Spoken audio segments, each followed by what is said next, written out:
Good morning, Uganda. Friday special right here on UBC TV. Once again, thank you for staying with us and thank you for joining us as early as this given moment. My name is Philomena Mastiko, and today is a Friday. You know the drill. You know what happens. Yeah, it's not all about the information and the news, but it's also about entertainment. It's also about the inspiration, and yes, just to help you usher in the weekend in style. It's been a very busy week. A lot has been happening, but well, I mean, this is when we decide to put it a little bit on the side and also try to focus on, reflecting on ourselves, giving ourselves some time off because we need it, honestly speaking.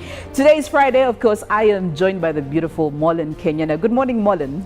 Well, a very good morning to you, Philomena. Of course, Fridays are just a different blend. You get to, look into how you're going to get into the weekend. And we also help you get there by, lighting up the mood and starting it off with just our Friday edition moments. And you know what? We always get the music and, of course, the interesting topics that we will be throwing your way, so you don't have to leave this place. Just stay with us. Well, speaking of entertainment and music, this Friday we have a very special guest for you, who I'm pretty sure is going to blow away your mind. Maybe I don't need to speak for her. I need to let her do that for herself. And that is Andrea Preston. Good morning. Good morning. Good morning, Uganda. My name is Andrea Preston, and I'm so excited to be here. Oh, yes. I will be co-hosting and giving us the entertainment. Absolutely. Yeah. How was it? Would you say you were part of the 5 a.m. club? How was the experience? Waking up early wasn't so bad because I usually do it in the morning for the little ones. And, yeah, I have two girls who are going to school now. Ooh, yeah, so oh yes, and now the children return to school. Yeah, I actually left them awake, so yeah, I'm kind of used. Well, it's our normal drill here, me and Mollen, so I could say it has nothing on us, absolutely nothing. But it's a women. It seems like this week we've just been doing it, women, yeah. And thank you for joining us for the Friday Women Day. We're just still going to make it that. Yeah. Well, we're really still celebrating and the month of women. We have decided it's not just about the day, okay? It's not about only 8th March. We are owning up the entire month. It's our month, whether you like it or not. We're giving it to ourselves. Absolutely. But well, a lot has also been happening, Mollen, to be specific. There is a story that caught my eye, and that I want to call it the sacred tree story. I don't know if you have come across it. There's been a whole lot of talk and conversations that have surrounded it, where, UNRA is in the process of building that is it Mpiji Kampala Express Highway? Yeah. And there is this one tree that is really hindering the full development of this road. Apparently, it is a spiritual tree. It has a spiritual attachment to it. And the people who live around there asked for about 500 million Ugandan shillings. But UNRA says, nah, that's too much. 500 million? The power of the spirits? It's just a tree. Yeah, I'm telling you, I would say one thing. It seems like Ugandan spirits are becoming high maintenance. Because apparently the owner actually says, because the original offer was 150 million. Yes. And then this guy says, no, I don't think the spirits will be happy. These spirits actually, I think he talked to them and they're like, you know what, son? We need 500 million. But apparently there is a downside to that, because now they wanted more. But yes. Again, court has ruled that UNRA should pay them 4.6 billion. Really? So imagine if they had taken the original offer before things escalated. Yes. But again, I mean, this Lugave clan with the spirits. Speaking of money, there was also a lady at one of the hotels in Kampala, or rather in Uganda, who apparently she was part of housekeeping team, okay? And she came across this wallet that was apparently left by one of the guests or the clients of this specific hotel. And in the wallet, there was about 10,000 US dollars. She did the most obvious thing that anybody should do, and she just handed over this wallet to the manager of the hotel. But I'm telling you, Ugandans are not really happy about this. Honestly, Andrea, actually, I would want to know from you, would you return that wallet? In this time. Actually, I would. I definitely would, because I know I have a thing with my God, and I know He's watching me. So I want to be a good person. So I would think about returning it. You never know; it could come back to You know, me. that's about 36 million Ugandan shillings. I know. I don't know about Andrea wanting to return that money, but what that lady did was noble. However, I think I would also do the same, because there is that guilt that comes with you taking money that is not yours. It's going to haunt you forever, and I don't want to have that feeling or that conscious, you know. So I'd rather return the money and have my peace. Yeah, that's like the noble thing to do. Well, I don't know. Most Ugandans actually would beg to differ, because from what I was seeing or what was happening on social media, no, what is that? Even God would understand when, according to these Ugandans, even God would understand. Probably this was a blessing in disguise. And I was thinking, really?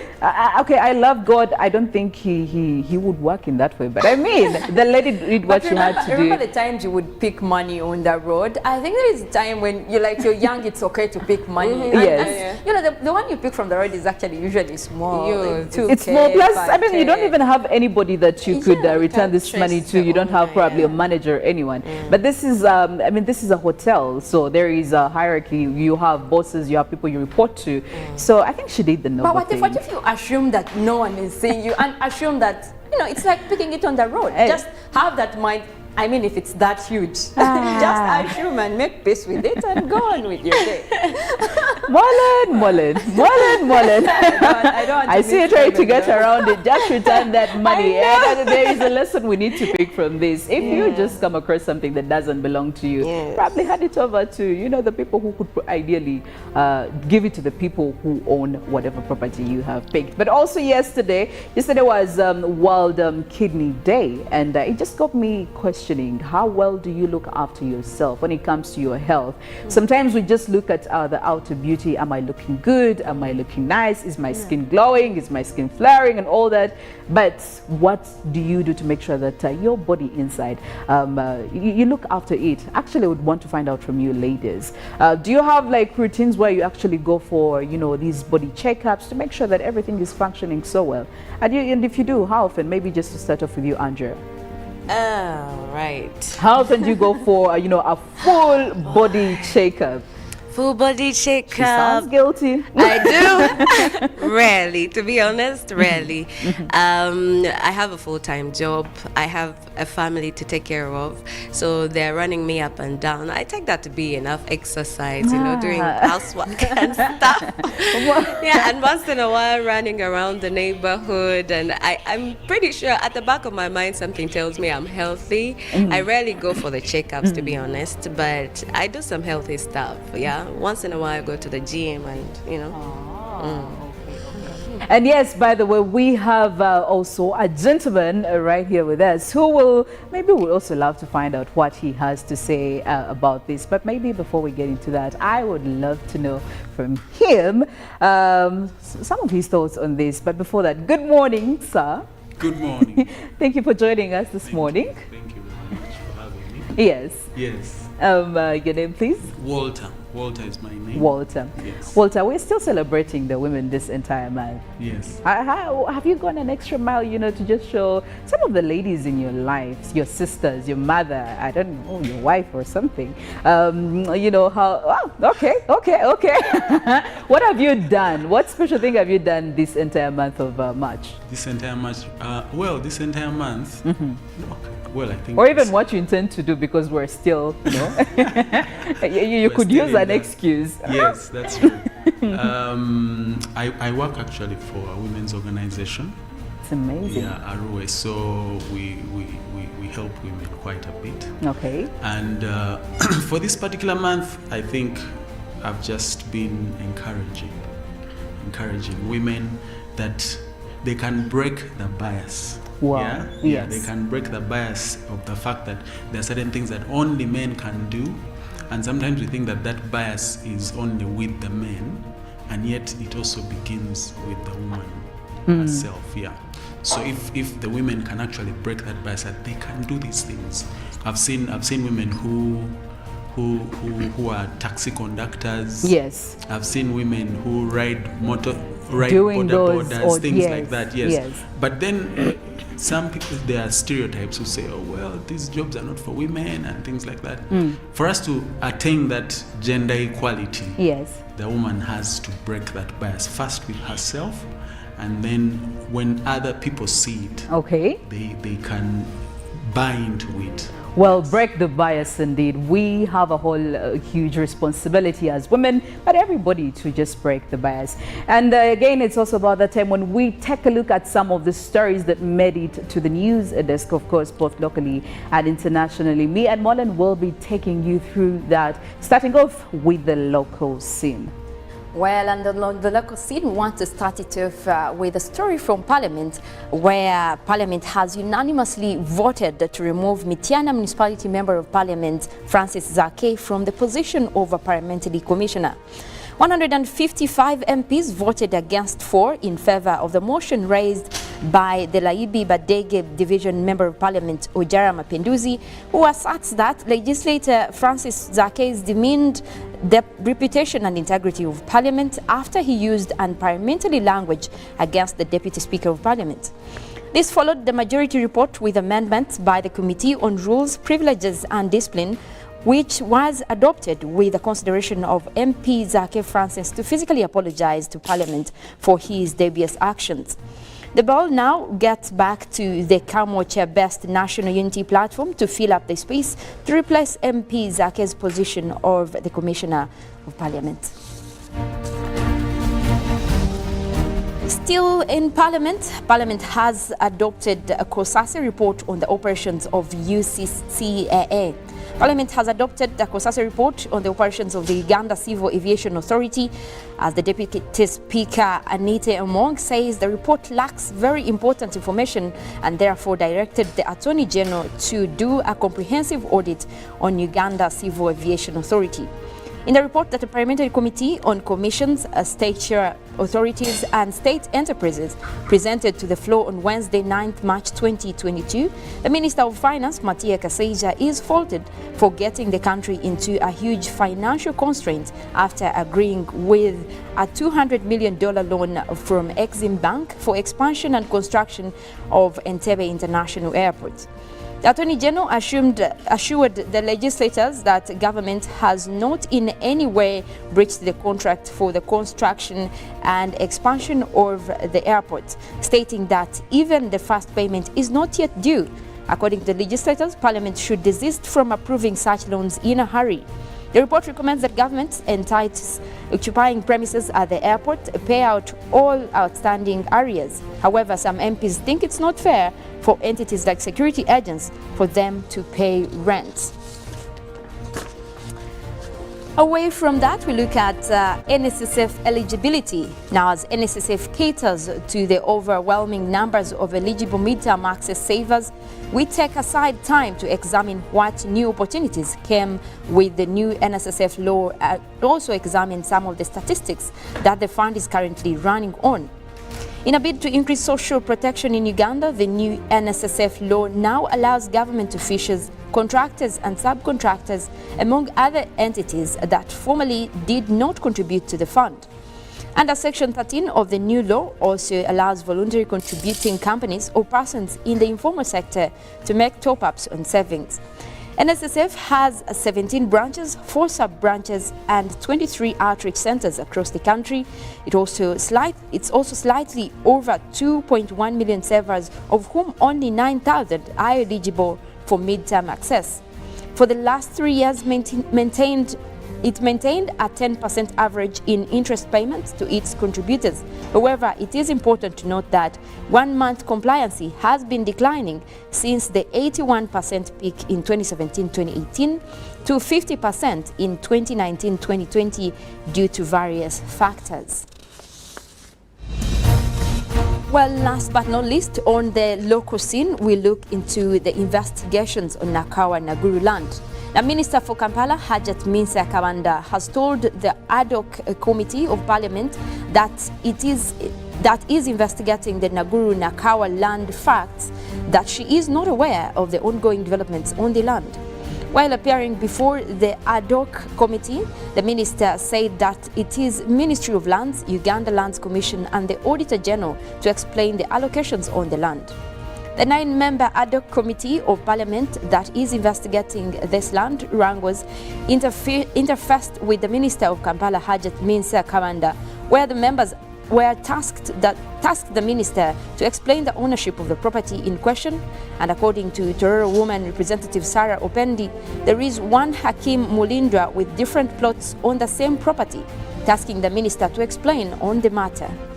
Legislators on the committee also asked the minister to explain the ongoing development activities on the land and tasked her to stop any construction whose plan was not approved by KCCA. After the minister failed to answer the members' questions to their satisfaction, she was told to appear back before the committee tomorrow with all the relevant information. The land in question is an 82-acre land located in Nakawa Division and was in 2007 allocated to OPEC Prime Properties to set up a satellite city, but it has failed and got repossessed by government through Uganda Lands Commission. However, there has been wrangles ever since. And while across the globe, talks between Ukraine's and Russia's foreign ministers failed to bring a diplomatic breakthrough as hundreds of thousands of civilians remained trapped in Ukrainian cities under Russian bombardment. Russia renewed attacks on the southern port of Mariupol on Thursday, a day after a children's and maternity hospital in the city was devastated and 3 people were killed in what Ukraine said was a Russian bombing. Now, Russia has denied firing on civilian targets and claimed Ukraine staged the attack. Russian military units edged closer to the capital Kyiv, where half the city's population has now fled. Now, Russian forces are also attempting to establish de facto control over links between the eastern city of Kharkiv and nearby Izium and are trying to advance north of Mykolaiv to cut the southern city from its main supply lines. Overall, Ukrainian forces continue to hold significant Russian battlefields gains.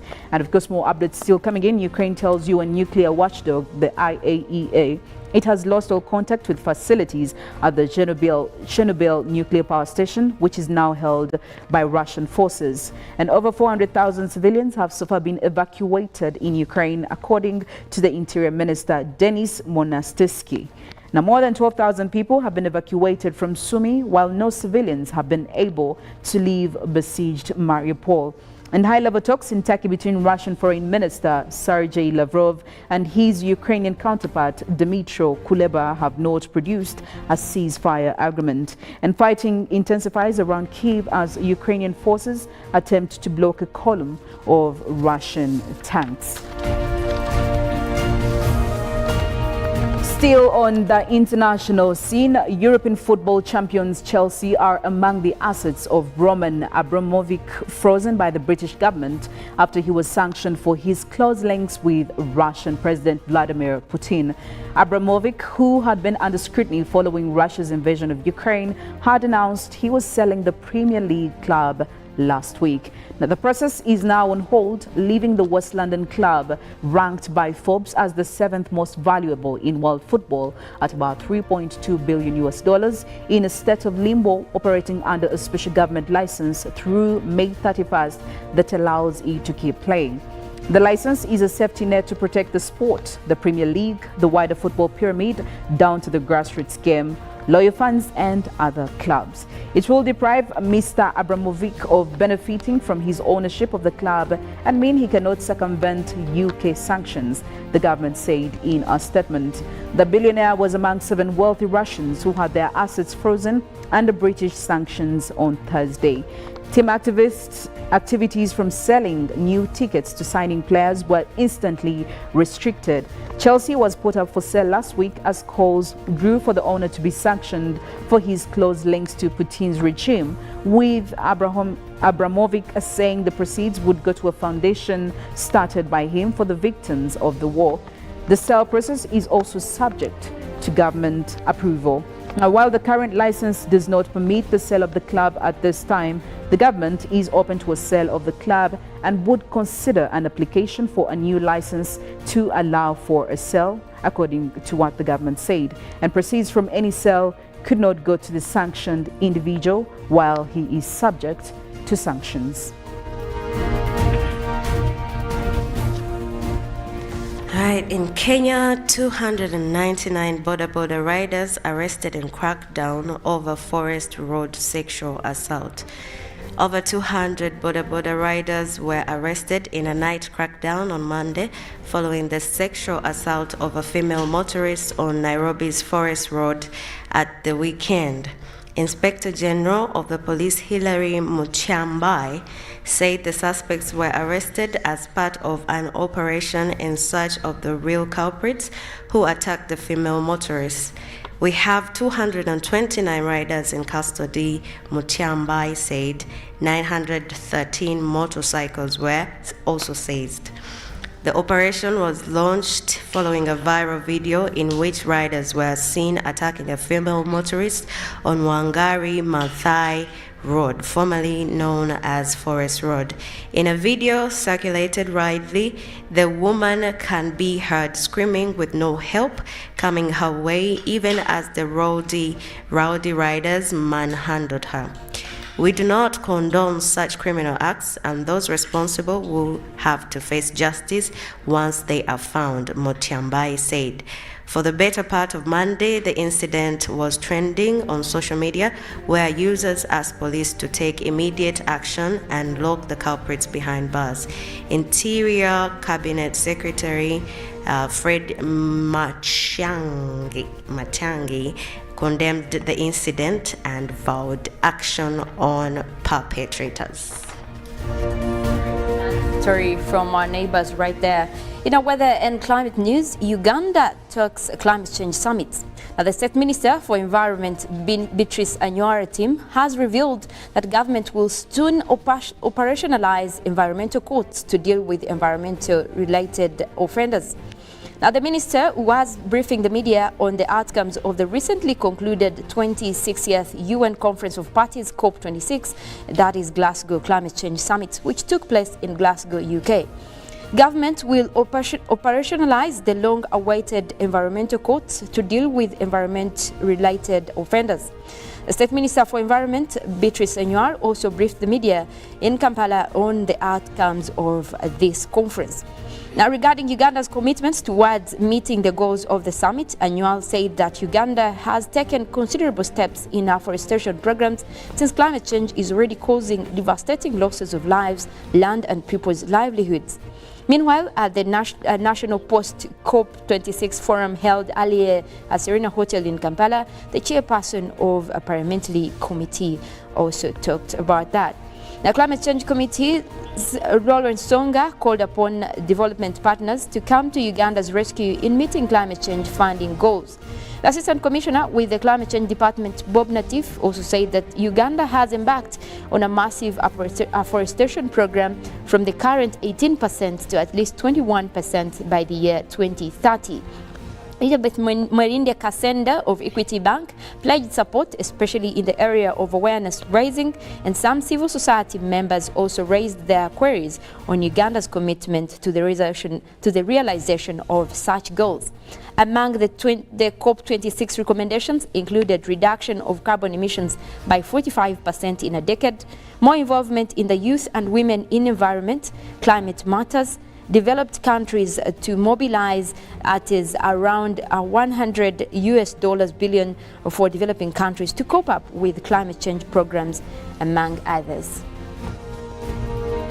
Well, in this morning's poll question, of course, you know that your feedback and your responses are very vital, and we take them into consideration and share them with the rest of the world.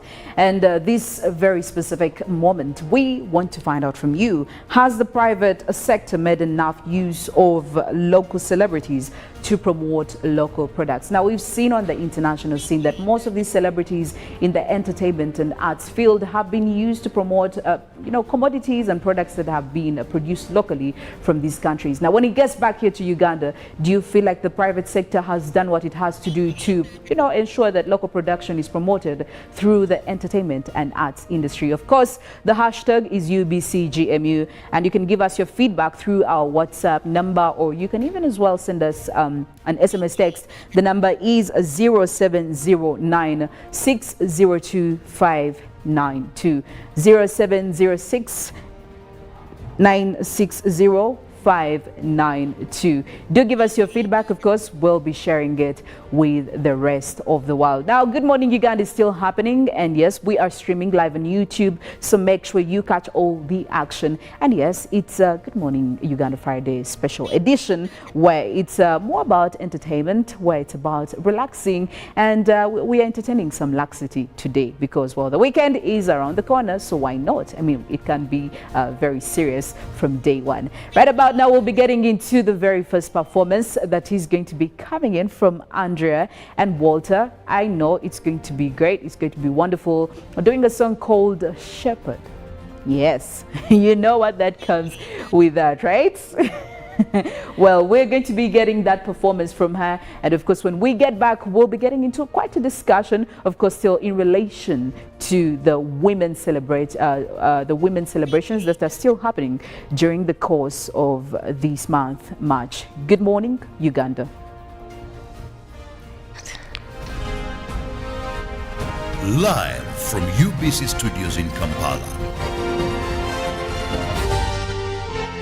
This is Good Morning Uganda. Pick of the day on UBC, brought to you by. Their job is to keep you and me healthy and well. But sometimes they try in vain. How to get points? Just use MTN to make calls, send SMS, load airtime, buy bundles, or pay for MTN subscription services. Everywhere you go, MTN.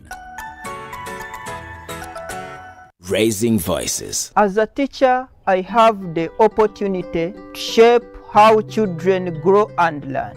I believe in creating a non-violent school where children feel safe and respected.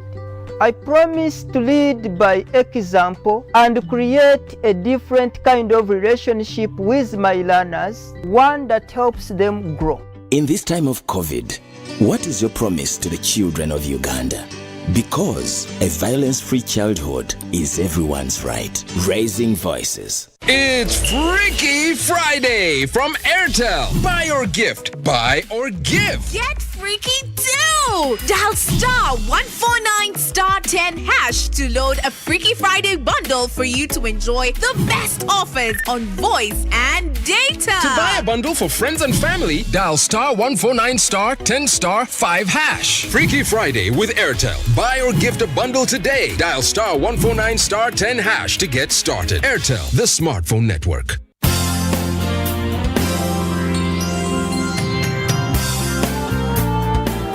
National Medical Stores is a government agency mandated to buy, store and distribute medicines and medical supplies to government health facilities in Uganda. For Ugandans that we serve, help us serve you better by taking your individual responsibilities seriously. Report theft of government medicines and medical supplies to the nearest police station or to the State House Health Monitoring Unit. Do not pay for any medicines or medical supplies labeled Government of Uganda, not for sale. Do all that is within your means to stop all preventable diseases, including COVID-19. Continue observing the Ministry of Health Standard Operating Procedures, SOPs, including wearing a face mask whenever you are in public spaces. Visit a designated health facility to receive your COVID-19 vaccination and a booster dose for those that are eligible. Prevention is better than cure. National Medical Stores, passionate about your life. Patriotism is a feeling of love, devotion, and the willingness to sacrifice for one's country. I say no to corruption because I put my country first. I choose peace over violence because I put my country first. I love Uganda. I serve Uganda. I sacrifice for Uganda. I'm loyal to Uganda. I love myself. Be patriotic. Uganda first. This message is brought to you by the National Secretariat for Patriotism Co-Uganda, Office of the President. It's Freaky Friday from Airtel. Buy or gift. Buy or give. Get freaky too! go! Dial star 149 star 10 hash to load a Freaky Friday bundle for you to enjoy the best offers on voice and data. To buy a bundle for friends and family, dial star 149 star 10 star 5 hash. Freaky Friday with Airtel. Buy or gift a bundle today. Dial star 149 star 10 hash to get started. Airtel, the smartphone network.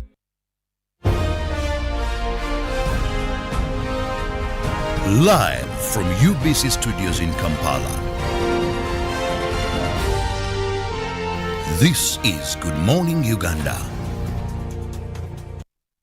Oh, still, before we get into the performance right here on Good Morning Uganda Friday Special Edition, I need to remind you of the morning poll question, what we would love to hear from you, what it's all about. And that is, has the private sector made enough use of local celebrities to promote local products?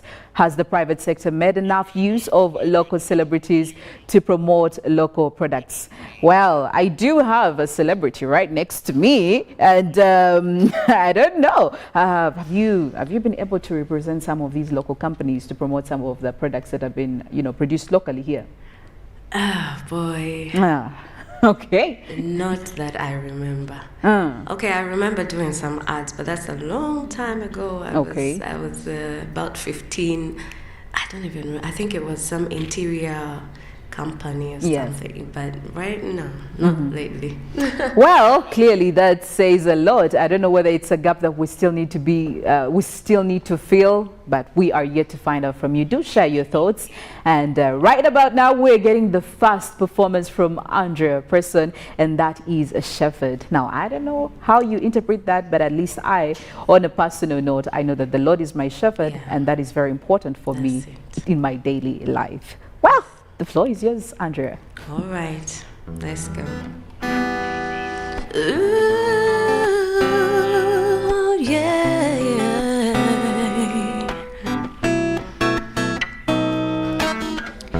All these times, I figured that I'm walking in the valley of the shadow of death. Everywhere I go, the enemy is haunting me, working hard to destroy me. Every other day I realize it is you that I need to leave. This world is full of insecurities. I cannot make it on my own. You set my soul to rest. Your own stuff, they keep me. I never ever wanna turn away from your love. Lord, you're my shepherd, no, I cannot want. You're there when I need you, always on time. You're with me, beside me. I will not be afraid, cause you're my protection. Lord, you're my shepherd, no, I cannot want. There when I need you, always on time. You're with me, beside me. I will not be afraid. Oh, my life, I dedicate it to your service. I will sing under you a word and your unfailing love, it keeps me closer to your heart. I'm covered in your blood for protection. Every other day I realize it is you that I need to leave. This world is full of insecurities. I cannot make it on my own. You set my soul to rest. Your own stuff, they keep me. I never ever wanna turn away from your love. Lord, you're my shepherd, no, I cannot want. You're there when I need you, always on time. You're with me, beside me. I will not be afraid, cause you're my protection. Lord, you're my shepherd, no, I cannot want. You're there when I need you, always on time. You're with me, beside me. I will not be afraid. Ooh, yeah. Ooh, I thank you, Lord, for my family. Thank you for my friends. Thank you for the things I see and those I see. thank you, Lord, for yesterday, for the stars up in the sky. Thank you, Lord, for loving me. I thank you, Lord. Even if I walk through the valley of the shadow of death, I'm not scared, 'cause you are with me, beside me. And not be afraid, 'cause you're my protection. Lord, and my shepherd, no, I cannot walk. And then when I need you, always on time, you're with me, beside me. I will not be afraid, 'cause you're my protection. Lord, and my shepherd, no, I cannot walk. Then when I need you, always on time, you're with me, beside me. Ooh, Lord, you're my shepherd, no, I cannot walk. Cannot walk. Cannot walk.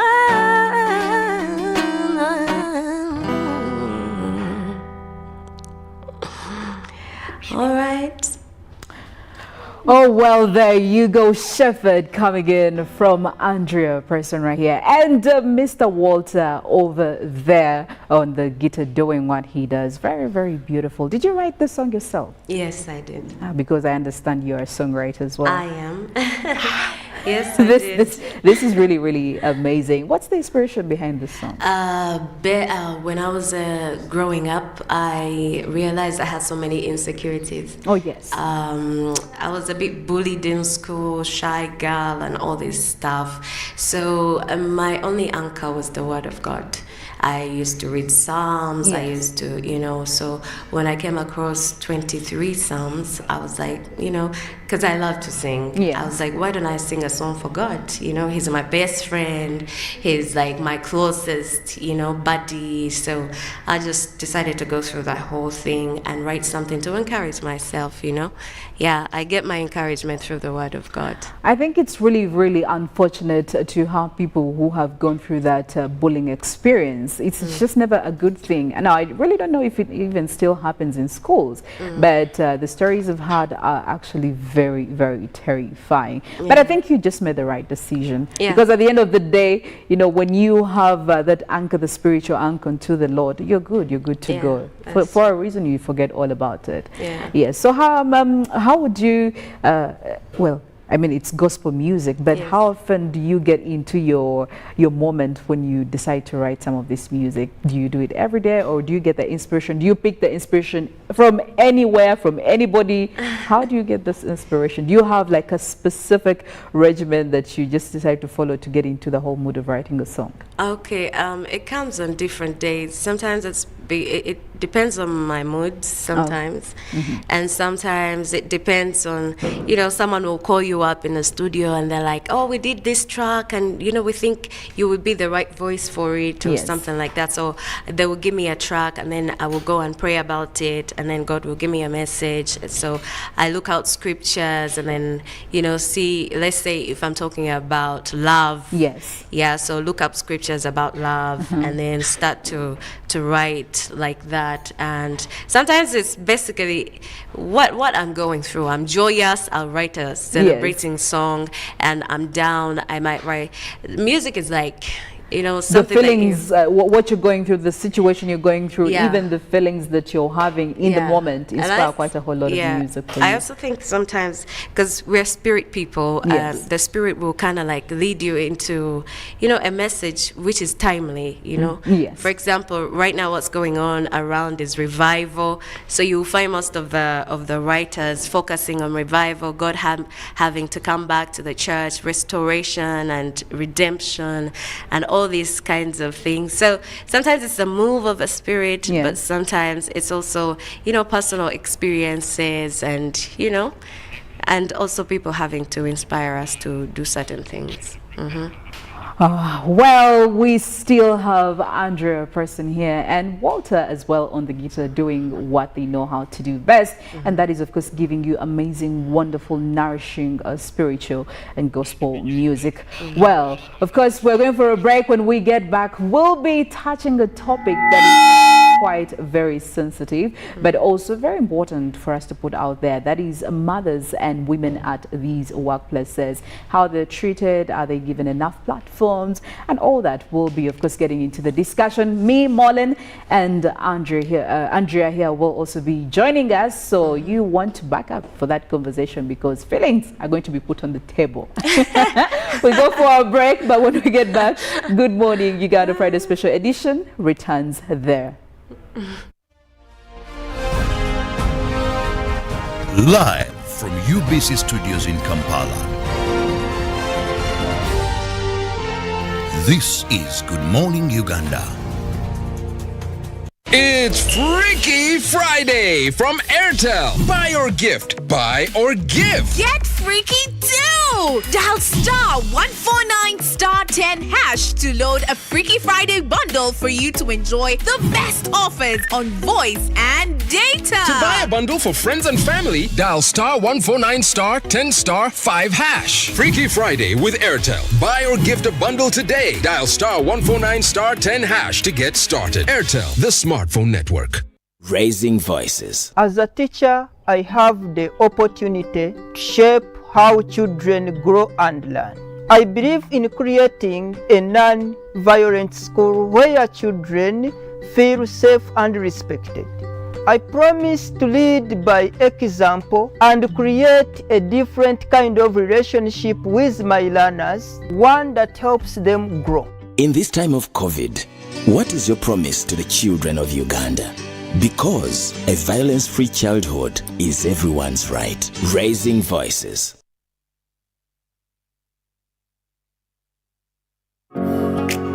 It's no secret that ICT makes learning easy.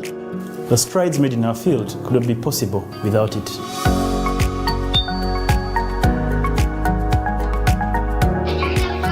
And now we can watch our favorite shows. My radio is my best friend. UCC provides an enabling regulatory environment and policy guidance for healthy competition. We also facilitate ease of doing business in the communications sector through licensing, standardization, spectrum management, tariff regulation, rural communication development, and consumer empowerment. An informed consumer is an empowered consumer. UCC supports local content and innovations. Driving the development of a robust communication sector in Uganda is Uganda Communications Commission. Patriotism is a feeling of love, devotion, and the willingness to sacrifice for one's country. I say no to corruption because I put my country first. I choose peace over violence because I put my country first. I love Uganda. I serve Uganda. I sacrifice for Uganda. I'm loyal to Uganda. I love myself. Be patriotic. Uganda first. This message is brought to you by the National Secretariat for Patriotism Uganda, Office of the President.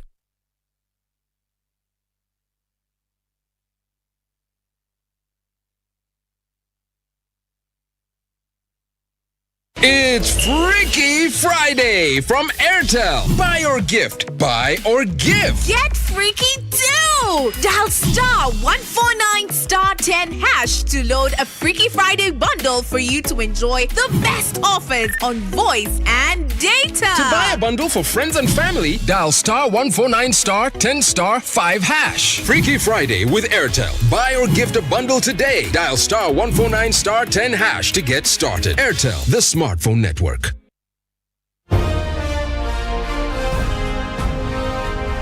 Live from UBC Studios in Kampala. This is Good Morning Uganda.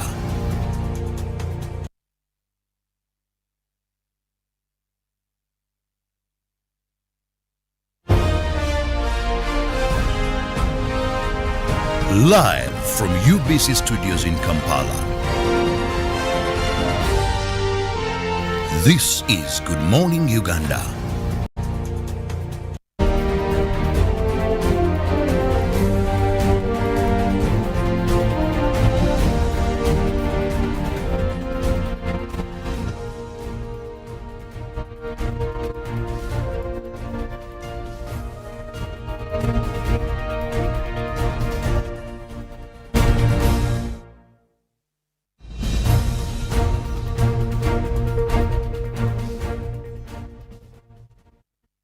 Once again, thank you for joining us here. Well, we'll be getting into the discussion today. Of course, myself, Philomena Mastiko, and Andrea Preston right here, plus Mollen, Kenyena. But before we get into that, we have a poll question that is still running, and that is, has the private sector made enough use of local celebrities to promote the production of local products? Now, we'll be getting into the feedback. Make sure you do respond, of course, accordingly. And the hashtag is UBCGMU. And again, the number is 0709602592. Now this morning, ladies, we know we are still celebrating the month of the Women March. We had International Women's Day, and we're talking about empowerment. We're talking about breaking the bias. We are talking about equal rights for all the women, and, you know, creating business opportunities, and, you know, just to get women engaged, because they have a lot that they bring to the table. But this very specific morning, I want us to focus on the women that are working, that are in the working sphere. Now, women of all categories, whether single, whether married, or even mothers. And of course, later on, we'll also be concentrating on the mothers specifically at these workplaces, looking at how you know, these workplaces have made it really friendly for these mothers. The maternity leaves that have been given to them, have they been enough? Because we've seen quite a number of women most companies give about 3 months for maternity leave. I think it's only one company in Uganda that gives, I think, a period of 6 months for the new mothers. But I mean, the 3 months, are they enough? All that we'll be discussing. But maybe just to start off right about now, currently, do you think that the women, especially the ones who have families, have they got enough support? The working women, have they got enough support from their, you know, spouses, their children, their relatives? Do you think it's a fair ground for the working women? Maybe just to start off with you, Mollen. Well, it's a wonderful topic to talk about how women are really faring in the workplaces. And I can tell you the support is never enough, because we have lived in this world where even when we talk about breaking the bias is there. And that is the fact that we have to live with. But how do you make sure that this is not a challenge and will not hinder your performance? Now, one thing I believe in is support from male counterparts. Because while you're going to be pregnant at work, for example, even before you get that maternity leave, you need you know, the males at the workplace to support you, because there is everyday performances that you will not be able to carry out. So I don't think that it has been enough what we've been doing, especially when you look at the period that you know, that is being given to women who get pregnant at the workplace. Because 3 months maternity leave to me is actually small. Because guess what? You will even take in the month that you're preparing to give birth, because that's like the 9 months. At that point, you can't perform at work, so you use that 1 month to actually prepare. You really want the baby to come out of the body, and you have a lot of, you know, pressures and everything. Exactly.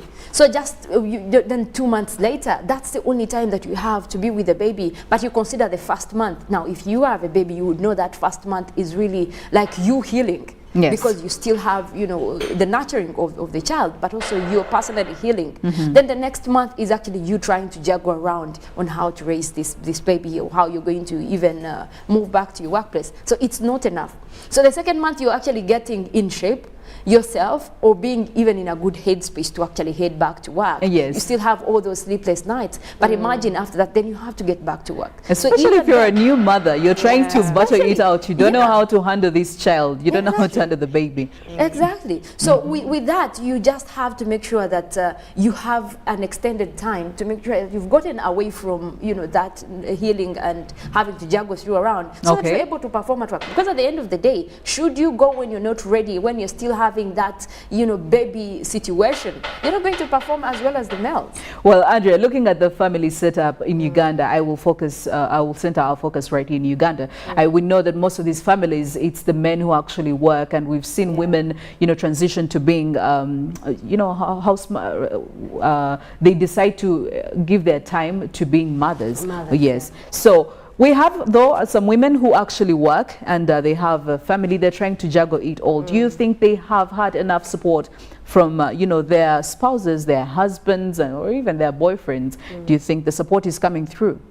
Oh, wow. What should I say? To start with, I am one of the mothers who have dedicated my time to be a mom. Wow. You know? Wow. And I could, you can term me as a stay-home mom. Yes.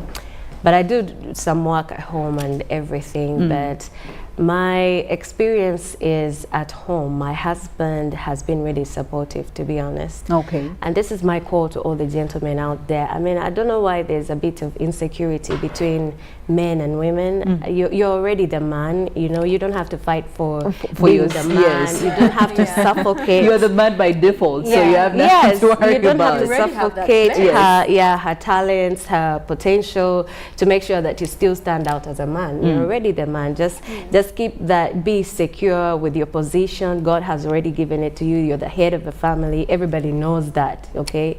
So just support the lady. And it so happens that these gentlemen, they for example, let me say in my career, there's entertainment and stuff, but you'll find men love women who are standing out and they've made it.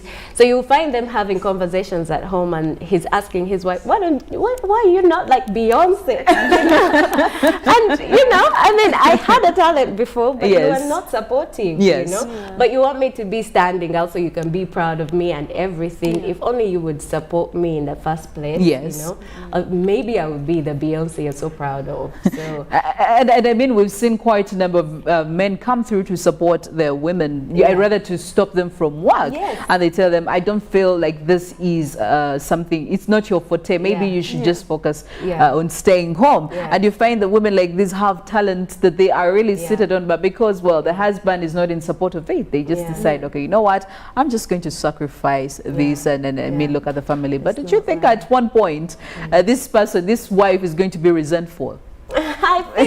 I think you know, there's always that thing that burns on the inside of you when you know you're supposed to be somewhere but you're not there. You know, let's say you feel that you have a lot to actually offer in that field. A lot to offer, but it's dying in that. You just feel, of course, it ends up into, you know, a bit of discomfort in the home. Absolutely. Yeah.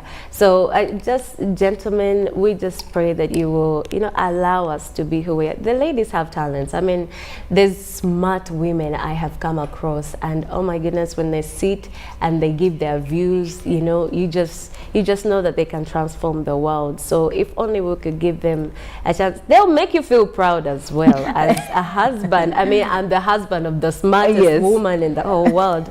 You know, you'll be it will be adding on you. It won't take anything from you. So please just continue to support the ladies out there. All right, the poll question, just a reminder: has the private sector made enough use of local celebrities to promote local products? Now, as we're still talking about women in this working environment, we have seen quite a number of international, at least the international organizations that I've seen, try to make it friendly even for the new mothers. After you have come out of your leave, your maternity leave, they give you a provision where you can come through with your child, and you know, just to make sure that they don't break the bond between the mother and the child, but also to make sure they make you feel comfortable, because as a mother you cannot concentrate fully on your work when you know your child, your toddler is at home with different people. So they decide to give you an area where probably you have a play area for your children. They give you, you know, these nursing rooms where you can go and pump whatever you have to pump, the breast milk and all that. But I feel like Uganda is a country. Do we have companies that do that? Because I've seen a list, I mean, some of the most mother-friendly working environments being provided by some companies. There is Google, we have Ernst & Young, we have Johnson & Johnson. The list is endless. I did not see Uganda, any Ugandan company. The most I have seen is probably like Pepsi that gives 6 months leave, which is quite, maybe, I think it's fair. It's fair. All these other companies give 3 months. Do you think that's fair, really? 3 months maternity leave? My first, actually all my kids, my first, second and third born, they were all Caesars. Oh. Yeah, so you come to understand that actually the healing from a Caesar, sometimes they will tell you do nothing until like 6 months. You can imagine. Yeah, so if you have to go back to work, that is you going back to work when you've not healed, you know? It's a bit quite unfair. I think that's something we can revise. Well, Mollen. Well, I do think that, you know, having that time to heal is important. But however, we also need the support. And when we mention the fact that not a lot of companies have come out with the help, I also want to focus on what we can do, because that is already the system that we have gotten used to. But you also look into the fact that we are able to provide these facilities. So, for example, if you know that the 3 months is what you can afford giving your employers, how about you create that workspace where women are able to even bring in their mothers, like we have seen in a lot of international organizations actually do. They can bring in their kids and then nurture them from work. So during the breaks, it will actually put this person at ease, knowing that they're able to take care of their child at the same time. Because guess what? We've also had issues with house help. And this is, you know, that is an acceptable fact. You have help, but while you're at work, you're still wondering whether your children are okay. So this is going to be an issue. But imagine a scenario where you're able to actually bring in your child at work. And also, not just even in workplaces, you look at academic institutions. You have places like universities. This is something, a discussion that was there even, I think, sometime back, that even made it to parliament, on whether there can be space for, you know, women who have given birth and have to go back to teaching, or even have classes. So if we had that facility right there, it would be a huge help with regards to how safe you feel being at work, at the same time not wondering how your child is faring at home. But also, Phil, I wanted to tackle on the fact that there's a lot we can do in terms of providing support. And I was reading a story from Forbes that they published on Women's Day on what can be done and what has been there. That is in terms of breaking the bias. You look into the fact that it starts at home. Because once your man is not supportive of you giving birth or you taking that leave from work, it's going to all, you know, get on your mind. So first of all, your husband has to be supportive. And how do you get supportive? Because while you're taking care of this child, this should be a man who is encouraging you on even keeping up with your workplace. Because women, we have a tendency of getting lost in, you know, the excitement of, oh, my baby or my child, or I finally have this baby, if it is, you know, first time. And then you lose track of, okay, even keeping up with work. So you need that man that is going to be supportive and remind you and also help you with nurturing the child, so that you can get into, you know, that headspace to go back to work. So that's really good support to start with. But also there are issues that break out at workplaces. And that's where the employers now come in. Those are the next groups of people that are supposed to be supportive. Welcome this person back, give them same equal opportunities at work. Actually, but Phil, have you seen how at workplaces the boss will come up and the person they think to send for coffee is actually a woman? I don't think that is fair, because this is a workplace. You're not my husband, you're not my boyfriend, you're nothing. You're my boss. And so even why aren't you sending your male counterpart to get you coffee? Why am I the one getting you coffee? And the fact that we're talking about breaking biases in this some workplaces, especially for the new mothers, quite like I was looking at some international statistics, and they were talking about quite a number, like say maybe about 40% of women have been taken unserious, or at least they assume that they are not unserious and they're not committed because they are new mothers. They feel like they usually call it mommy brain, okay? They feel like they are really concentrating on that, and then they just, you know, put them in one corner. You don't give the person responsibilities. You're handing over their responsibilities to other people. You basically have a title, but you're not doing what you're supposed to do because they're handing your responsibilities over to somebody else. And now look at what Mollen is talking about. You know, you feel like it's the ladies who have to fetch you coffee. Oh, come on. We can do better than that. And then they put you in all these, you know, small responsibilities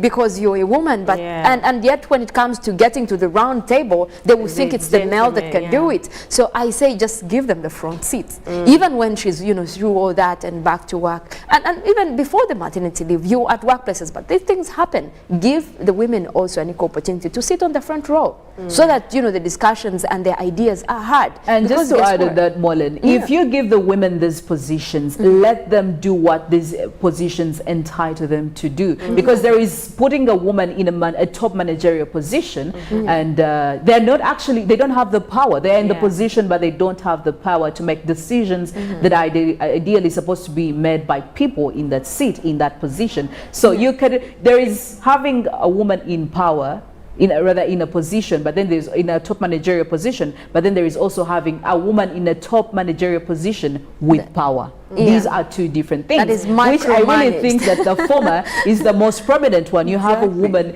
in the top managerial position, but that's just about it, because you want to be part of the statistics. Yes, you know, this company has women in leadership and all that, you know, but they're not even doing what they're supposed to do. So it's like there is that kind of micromanagement. You have given her this position, but at the same time, you know, it's not entailing of what she's supposed to do. You're still going to have these responsibilities handed over and have her as, you know, something, let me say, a post. Because you're going to always hail on the fact that, no, we have a woman here. But what are other responsibilities? Oh, they haven't put you in this position that is not productive. So put them in that productive kind of position. And I know that women, we have a lot of potential. Basing off on the fact that regardless, we have challenges. Because I am telling you, you will be in a workplace where, and this is no secret, that there is always sexual harassment. There is always, you know, you're being picked on, but because you want to keep a good working environment, you're going to swallow it and find a way. You don't want to really build that whole toxicity in the workplace. You don't want to be the person who is like, my boss is hitting on me, or so-and-so is hitting on me. So you find a way to harmonize that, still work with this person, but at the same time, they are continuously harassing you. Somehow, you're not even, It's really, really unfortunate. This is some talent that women have of making sure you're still performing, we make sure dealing with make all everybody that. feel okay. Exactly. And then you still have to make sure that you're actually productive at work. You keep your job. So I say there's a lot of potential in women that men need to really look out for. I think let's also talk about the bias that pregnant women face at work. Now, there is that whole issue of having given birth, you're a new mother, and you have all this mommy brain and all that. But what about the pregnant women? You know, you've seen women at these workplaces. She's probably 5 months pregnant. She's about 6, 7, 8. You know, there is how do I term this? There is a way they are treated. Ideally, of course, they say you treat them in a special because they're now in a vulnerable state. But I don't think the vulnerability is the kind that we need to be treated. We need to treat them, especially if you work in a place that is male dominated. There is a way you are biased. They feel like you cannot handle some of these tasks because you're pregnant. What do you have to say about that? Me. Honestly, I'm really grateful that I'm not working in like such a formal state. I'm just at home. I do work. Yes. And my husband is really supportive, but I'm doing... You really are a lucky woman. I am. I'm so blessed. I am. Yeah, so I really find him so supportive, especially from the first time he gets to know that we have a baby coming. Yes. He'll be understanding. He'll try to help you here and there, even with the house chores and everything. So I'm really blessed. I mean, for all the women out there, if you feel like working is kind of like stressing you, just come and join the club and stay home. You can already have an alternative. Exactly. But it's always just for a while, okay? These kids grow, they go to school, and then after that season has, you know, loosened up, you start to chase your dreams, you know? But I really feel like women still do have a lot to, you know, to offer, even at their workplaces. They're still strong. They look heavy and fat and everything, but their brains are still working, you know. I mean, it's body changes. You have brought a human being. However, I want us to bring in sensitivity when it comes to having pregnant women at work. Yes. Because while we're talking about, let them have the chance, but you also have to take it down on pregnant women at workplaces. There are months where she cannot perform as effective as she was before. So that is the one thing that you have to look out for. So while we're saying, yes, you've given her this chance, but realize the months that you actually have to take it down. And if there are those, like, for example, monthly reports, and if there is anything that you can provide in terms of having help with regards to some of that work, I say take it down on her, because guess what? This is someone trying to, bring life into into this world. So please, I think that there is need to also be sensitive when it comes to that matter. Because obviously, you will find women want to take it on even until the 9th month. Oh yes, there are some women who are actually very persistent, and they feel they can pull through and till the last day. They do. I've seen quite a number of them, and I'm in total awe. Like, how do you pull this off? But then there will be episodes when you're sleepy, because pregnancy, this is something we're talking about health. That's it. There are going to be moments when you're sleepy. There are going to be moments when you look at people and they're like, okay, please go home and take some rest. So I think there is also a need to really consider yourself and individually have, you know yourself. Yeah. And know, okay, here I can perform. Yeah. What time of the day can I perform better? So if it is in the morning, then you're that early bird into the office. You get your work done before everyone else gets in. So you know when the sleep kicks in, you actually have 50% of your work done. Yeah. Or if it's in the evening, then you know when to actually perform and have you make your boys happy. But at the same time, I know that it's important to take it down and have that time to take some rest. But again, when it comes to inspiration, I've always found that men have this, I want to say maybe sacred appeal of making that inspiration for women. I'm telling you, once you have a man pushing you, be it your boss being someone in your life, and they're like, you have this potential, you can do this, and they're always giving you ideas, you can perform regardless. So I say, guys, just be supportive, bring on those ideas. We used to also being pushed. Sometimes we need a little push, and that's very important. Sounds like my husband. Yeah, exactly. And when you talked about your husband, I was like, wow, he's so like the kind of man that does he have a brother? He has brothers. Oh well, you need to support those women at all levels, pregnant or not, new mothers or not.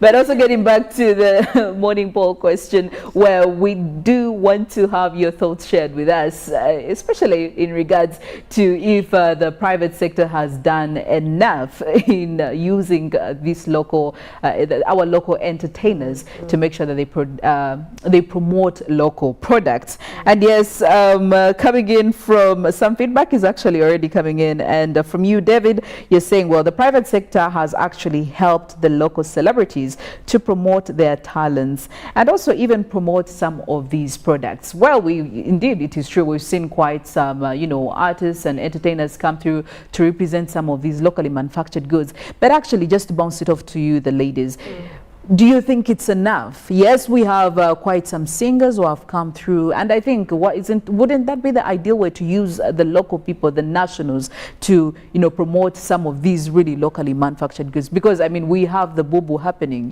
buy Uganda, build Uganda. I mean, what better way if not to use the local artists? So do you think that the private sector has really tapped so much into that? I think, or we still have some, gaps to fill when it comes to that. I think we still have some gaps in there. Why? Because I feel like we have picked on certain people, who are lucky, like certain celebrities are lucky to go in for that, but others are left out. Yes. For example, let's say, okay, let me use the word secular and gospel. Oh, yes. Okay, yeah, you'll find the secular guys have been a bit lucky, but when it comes to gospel, we're like nobody sees us, Yes.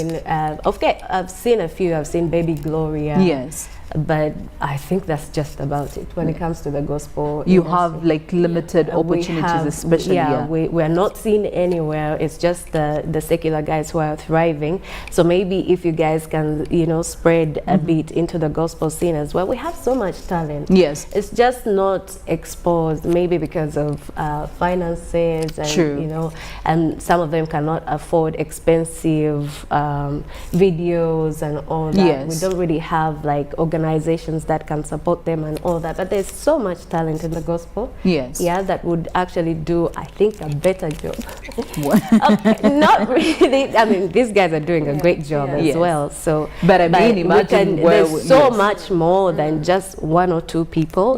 So there's still room for improvement in that area. Okay, well, Mollen, as we come to the conclusion of this, what do you think? Yeah, well, I do think that there is a lot that artists could actually be involved in when it comes to promoting private sector. And we have seen most of the campaigns that come off, but then it's usually like personal business. So you see, celebrity being approached to actually promote a certain brand, but that's just on individual basis. But how about we come up with especially like maybe those group kind of organizations? And I want to hail on the women still who have been doing much of the campaigns, some of the celebrities, especially on social media actually. You look at the girls who have been doing, sanitary pads campaign. They're not doing it on, promoting a certain brand, but they come up with these initiatives in their power as celebrities to make sure that they can, collectively have people get into this campaign. So there are those kind of initiatives that should be taken on. So as a brand, if you think that this is something that you can do, pick them up, but at the same time, make sure that you're bringing that issue of helping out. That's how artists can easily help out. Because you've seen the likes of Shiba also promoting their own brand. Yes. So that's someone promoting their business. But still, it is a Ugandan business. It's a Ugandan business. Yeah, and so that's commendable as well. But how about the artists that have the following, they have the audience, but they're not making use of their following. So I say that we need to come up ourselves as private sector, just get into the entertainment industry and find out those figures that have been inspirational to people and have them. And I think we have seen the likes of Waiki Benda also take on like ambassadors for some companies, financial institutions. But then there is more that can be done in terms of promoting especially local commodities as we talk about having an economy to a very good state right now post-COVID. Well, and one thing I think these companies, most of the private companies downplay is the relationship that these artists have with their, their people, their followers. So we don't have to underestimate the power that some of these people, these musicians have, because it's crazy. They will influence, these audiences to, tap into the locally manufactured products. So make use of the next celebrity. We have one right here. Make use of her. She can promote all these locally produced products. Now, when it also comes to the mothers and the women in these workplaces, it's still a long journey that we are yet to fight as Uganda. We need to get there. We need to support these people. We need to support this gender, the women, the mothers. They're very smart. They are very productive and very intelligent. They will do quite an impeccable job that you probably not expect them. So give them the opportunity, support them. Yes, it's still a long journey, but I believe we can fight it. Well, that's just about it. When we get back, of course, we'll be giving you more information coming in from the print media, what is making the headlines, and of course Mollen will also be around here to give you more from the climate arena, but also we'll be giving you some of the movies you need to look out for and the plot this weekend. Where will you go? It's Friday, Saturday, Sunday. You can't just be home seated. You need to engage yourself. And of course Ruben will also much later on be coming in to give us more sports updates. Well, it's a jam-packed show right here on Good Morning Friday special edition, and of course I believe you wouldn't want to miss all that. Good morning, we'll be back shortly.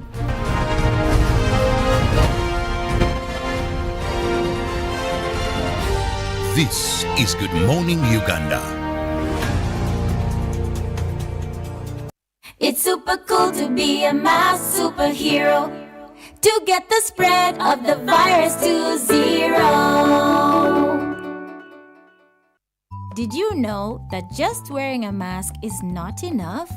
Yes, correctly wearing a mask will protect you and others, but you still have to remember to wash your hands with clean running water and soap, or using a sanitizer, socially distance, and avoid crowded areas. Wearing a mask helps protect you and others from spreading viruses. To get the spread of the virus to 0.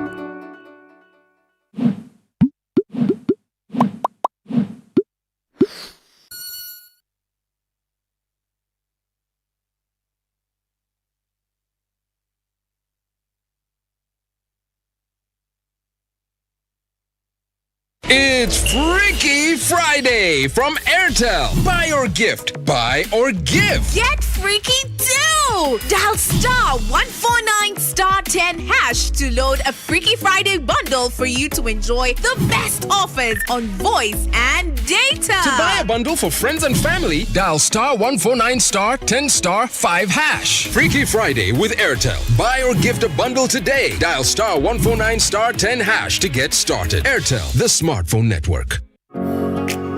It's no secret that ICT makes learning easy.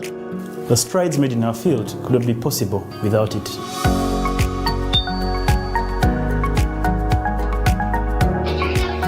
And now we can watch our favorite shows.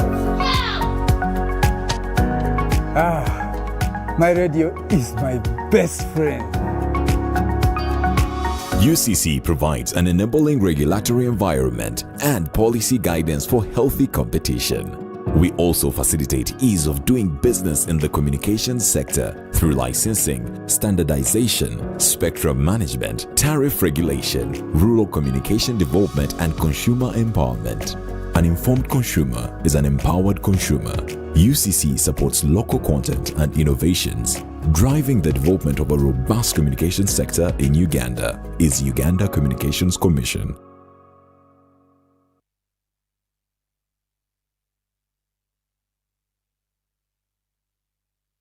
It's super cool to be a mass superhero, to get the spread of the virus to zero. Did you know that just wearing a mask is not enough? Yes, correctly wearing a mask will protect you and others, but you still have to remember to wash your hands with clean running water and soap, or using a sanitizer, socially distance, and avoid crowded areas.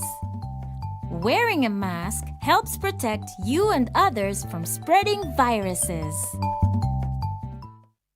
To get the spread of the virus to zero.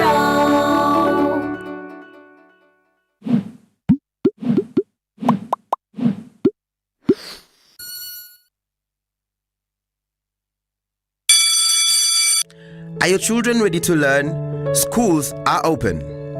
As parents and guardians, it is your duty to ensure that your children go back to school. COVID-19 prevention measures have been put in place to keep students safe as they go back to school. Not only do teachers prioritize everyone's health, including their own, but they discourage violence among students. They also ensure that students follow SOPs.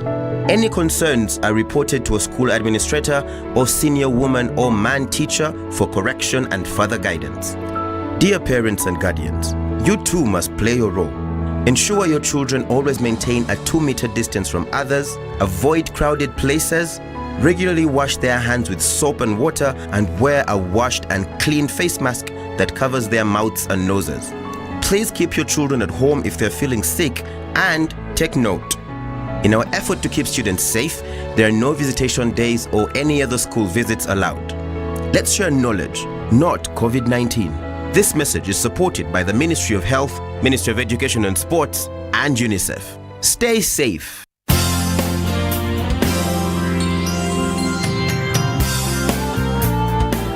National Medical Stores is a government agency mandated to buy, store and distribute medicines and medical supplies to government health facilities in Uganda. For Ugandans that we serve, help us serve you better by taking your individual responsibilities seriously. Report theft of government medicines and medical supplies to the nearest police station or to the State House Health Monitoring Unit. Do not pay for any medicines or medical supplies labeled Government of Uganda, not for sale. Do all that is within your means to stop all preventable diseases, including COVID-19. Continue observing the Ministry of Health Standard Operating Procedures, SOPs, including wearing a face mask whenever you are in public spaces. Visit a designated health facility to receive your COVID-19 vaccination and a booster dose for those that are eligible. Prevention is better than cure. National Medical Stores, passionate about your life. It's Freaky Friday from Airtel. Buy or gift. Buy or give. Get freaky too! Dial *149*10# to load a Freaky Friday bundle for you to enjoy the best offers on voice and data. To buy a bundle for friends and family, dial *149*10*5#. Freaky Friday with Airtel. Buy or gift a bundle today. Dial *149*10# to get started. Airtel, the smartphone network.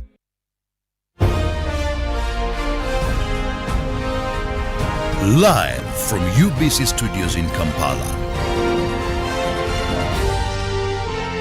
This is Good Morning Uganda.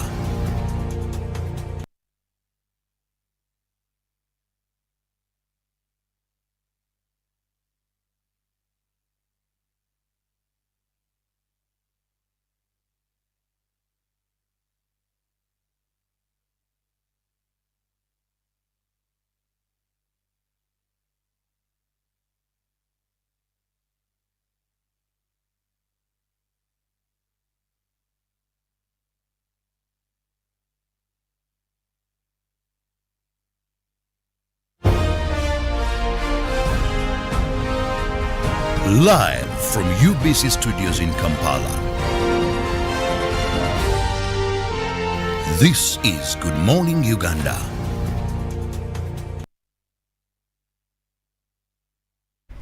Alright, the song I'm going to sing next is called Gumpalu Day. It's basically talking about the love of God and how much it does for all of us. We are all living because of love. We're doing what we're doing because of love. We're working because of love. And yeah, that kind of like inspired me to write this song. May the love of God reach you this morning and bless your beautiful day. Alright.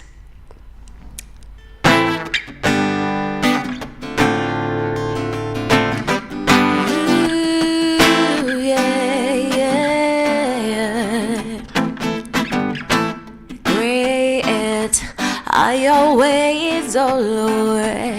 All the things you do, they make me wonder who you are. Gwe asala onechira, ebyange yagwa bimanyi. Today I have a desire. I want to know you. He loves me. He told me yesterday. He just told me now. Even though I don't deserve it, matter, he will love me and he'll always be there for me. Told me yesterday, he just told me now again, yeah. Even though I don't deserve it, matter, he will love me and he'll always be there for me. Every long I be gone, yeah. I wanna live my life for you. Alright, long time I sense, jagala kumanye. Don't wanna waste my time no more. If you're more got so many jagala on the gay, yes, I'm a kwana go Gumpalu Day, yeah, yeah. Oh, yeah. Bagamba balina amasona yetebala ebirungi bingi by'okoze bye watonda naye amaso gaffe gakuvuddeko buli omu yekolera byasanze. But I wanna stay true to you. I wanna remember all the things you do, because you had a message from me. You sent your son a message that you love me. Why would you love me this way? The heavens and the earth are created to give you all the glory. The galaxies and stars, they worship you, they worship you. Because of your love, I'm persuaded to follow you wherever. And today I have come to worship you, to worship you. I wanna live my life for you. Running on tanga sense, jagala kumanye. Don't wanna waste my time no more. If you're mugaso bien jagala ondake, yes, oh, mukwana go Gumpalu Day, yeah. Oh, mukwana go Gumpalu Day. Tell me why would you love me this way? Why would you give it away? Why do you love me? I don't understand. I'ma tell the world about you, Lord. I want to love you right from deep within, yeah. I wanna live my life for you. Alright, little tongue sense, jagala kumanye. Don't wanna waste my time no more. If you're mugaso bien jagala ondake, yes, he loves me. He told me yesterday, told me now. Even though I don't deserve it, matter, he will love me and he'll always be there for me, yeah. He told me yesterday, he just told me now again. Even though I don't deserve it, matter, he will love me and he'll always be there for me.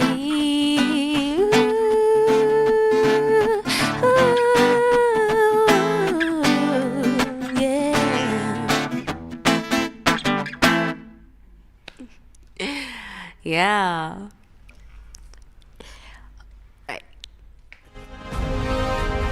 Live from UBC Studios in Kampala. This is Good Morning Uganda.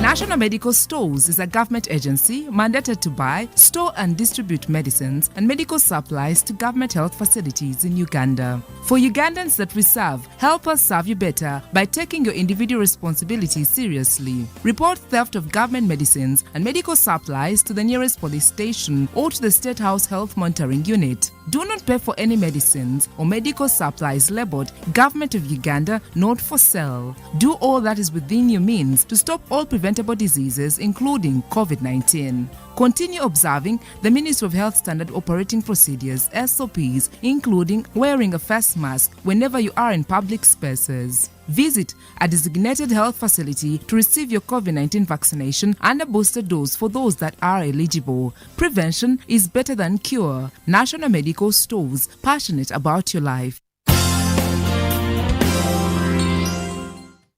It's super cool to be a mass superhero, to get the spread of the virus to zero.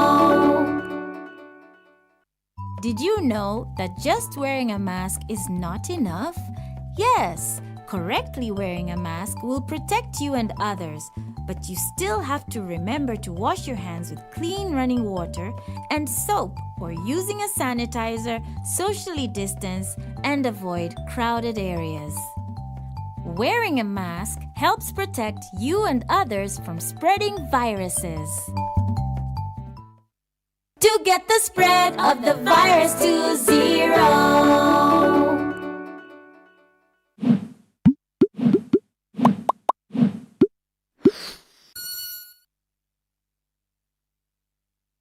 COVID-19 is still here with us. As Professor Maggie Chigozi states, the time is now for all of us to get vaccinated. When we have one person who's not vaccinated, it affects everybody around them, most especially the ones close to you. Keep your family safe. Anyone right now who's over 18 should go and get vaccinated. Because of the new COVID-19 circulating variants like Omicron, it is very important for all of us to be fully vaccinated with 2 doses of the same vaccine type. It's only those getting Johnson & Johnson who receive only a single dose to be fully protected. Even after vaccination, continue to adhere to all SOPs by wearing a mask properly, covering your mouth and nose, washing your hands regularly with soap and clean water or using an alcohol-based sanitizer, maintaining physical distance of at least 2 meters from others and avoiding crowds. Echa COVID-19, chija kugwa. This message is from the Ministry of Health with support from UNICEF and partners.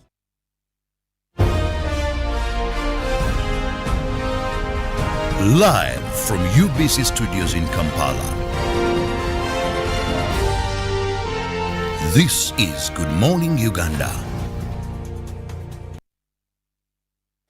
Well, 3 minutes after 8 a.m., you're still watching UBC TV, and it is Good Morning Uganda Friday special edition. Now, it's about that time when we also take a look at what is happening in the papers this Friday morning. And I will start off with the new vision. Now, we see Nssf money, about 80,000 savers petition government. Of course, during the course of last week, we had applications formally start off now. More details, of course, are in there. And also, Mulago boss runs to court. Well, pretty interesting, and I could say it was expected. And local engineers want priority in government projects. And there is also the new curriculum over there for S1 and S2 and all these other subjects. And also, we take a look at the comedy return factory for fun reopens. Now, this should be, of course, your ideal plot for this weekend. And in the big picture right there, we see the ladies doing the most, of course, and that is on the HIV national prevalence about at 5.5%. Now, these were award winners, of course, who took part in this very, very impeccable and wonderful women. Now, on to the Daily Monitor. We see glitches hit Nssf mid-term claims. Well, still the story is happening. And of course, in the job section, opportunities at quite a number of industries right there and companies. So make sure you grab yourself a copy of the Daily Monitor. Could be your chance and opportunity to, get a job or a slot. And there is also the scoop pullout, like it happens every Friday, entertainment for you. And that is Mark the Urban, who is actually a breakthrough and a mining gold for styling on almost about 100 instrumentals. Quite interesting. And government moves to merge electricity agencies, and also the lizard questioning many things and says spirits might undo all tarmacked roads. Well, the story really went viral, and we don't know what's going to be happening. And of course, the bigger picture right there, or the big picture on the front page, shows you the anticipated 500 million tree, and the clan head warns UNRA after losing court case.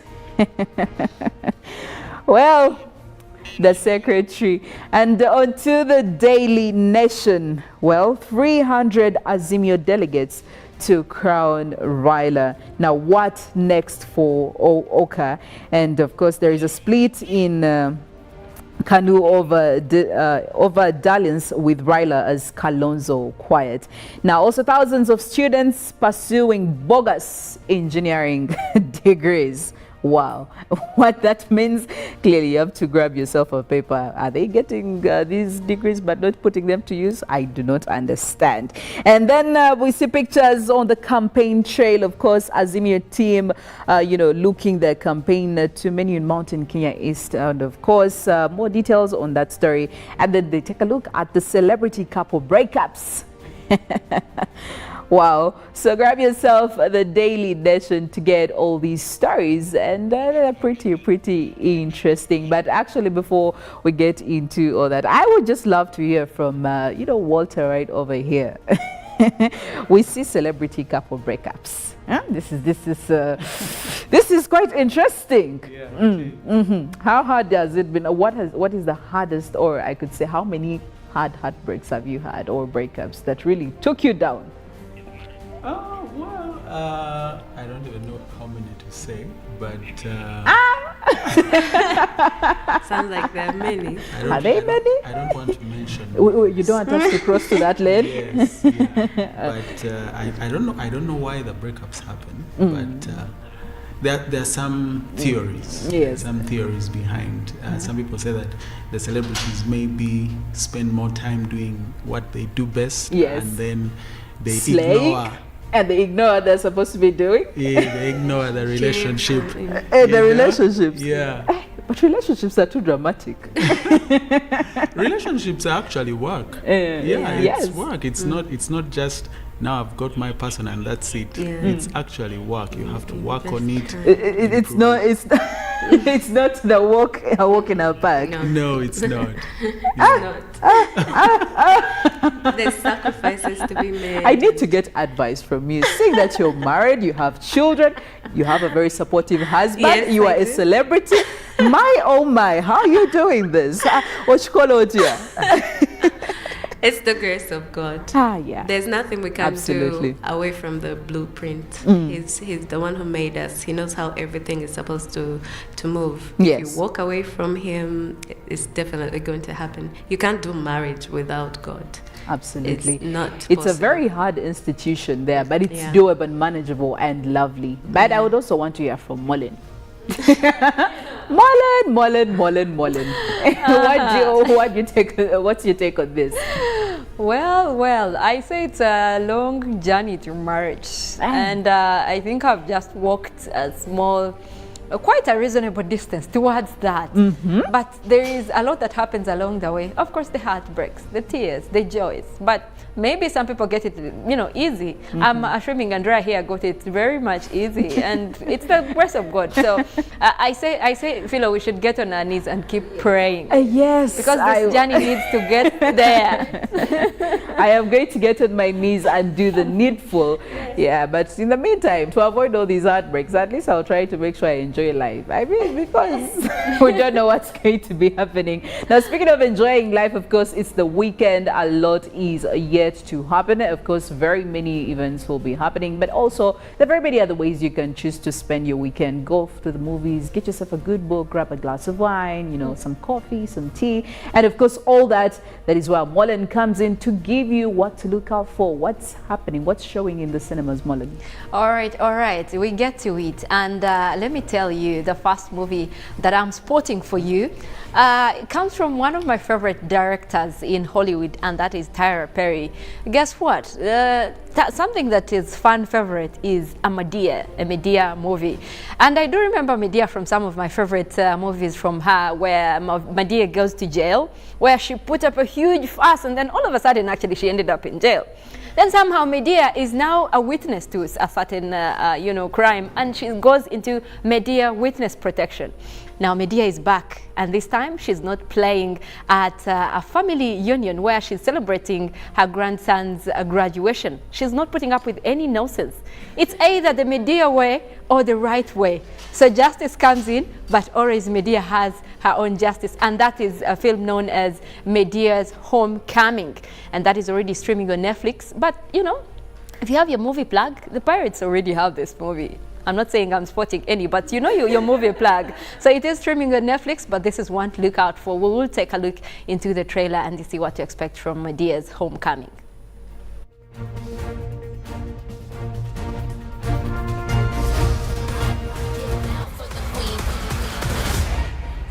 Hallelujah! Yes. Hallelujah! Yes. Hallelujah! Graduation barbecue. I know you want barbecue ribs, but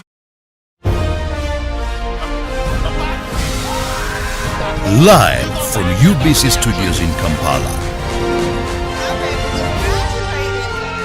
This is Good Morning Uganda. Thank you for letting me stay here. Come here anytime you want, day or night. As long as you don't stay too long. You leave right after graduation. Live from UBC Studios in Kampala.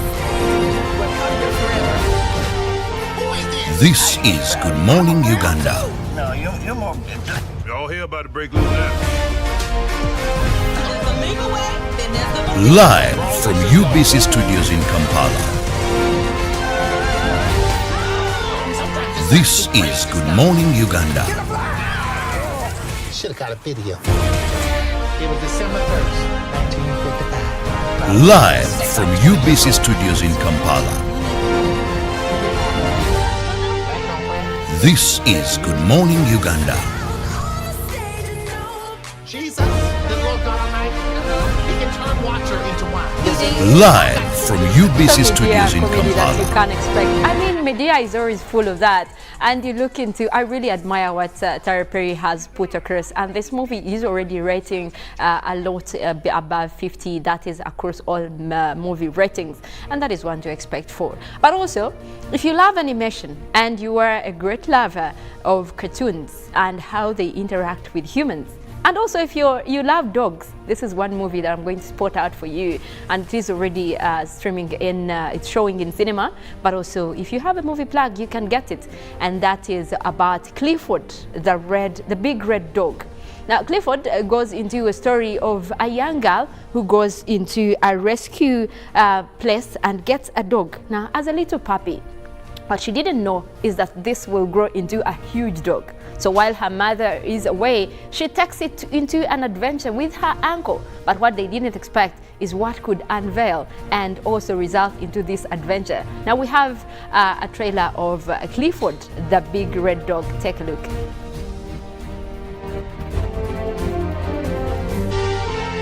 This is Good Morning Uganda.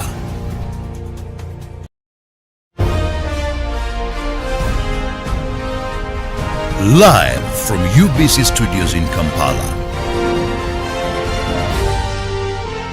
This is Good Morning Uganda.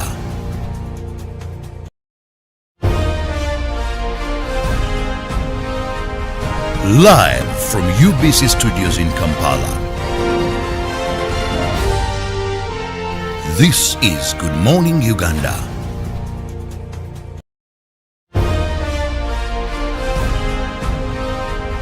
Live from UBC Studios in Kampala. This is Good Morning Uganda.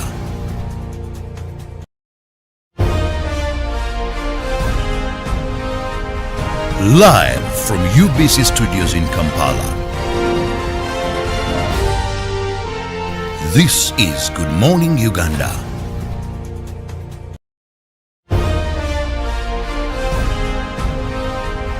Live from UBC Studios in Kampala. This is Good Morning Uganda.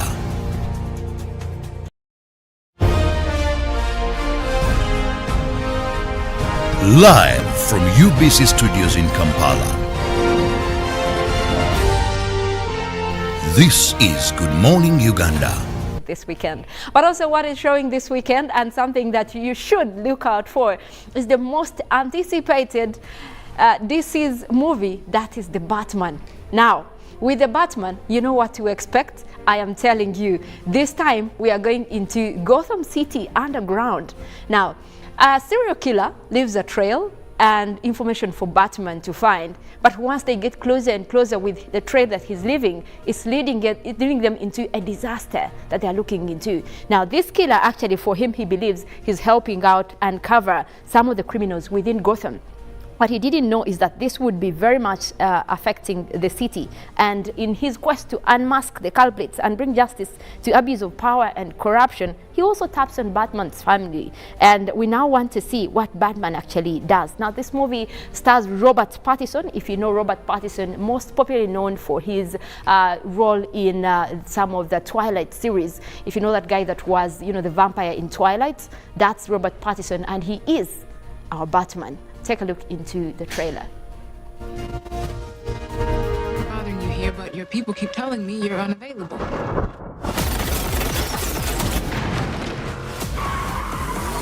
You know, you really could be doing more for this city. Your family has a history of philanthropy, but as far as I can tell, you're not doing anything.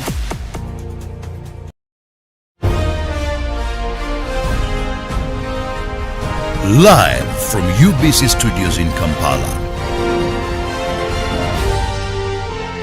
This is Good Morning Uganda.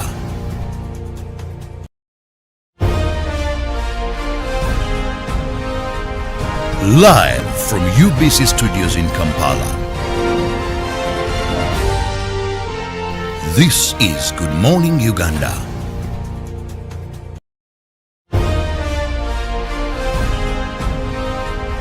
Live from UBC Studios in Kampala. This is Good Morning Uganda.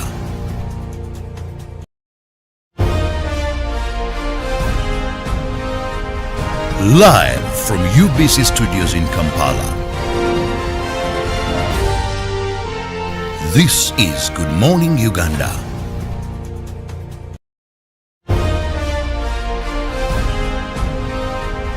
Live from UBC Studios in Kampala.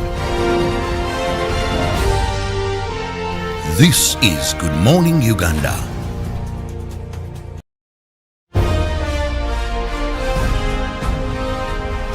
Live from UBC Studios in Kampala. This is Good Morning Uganda.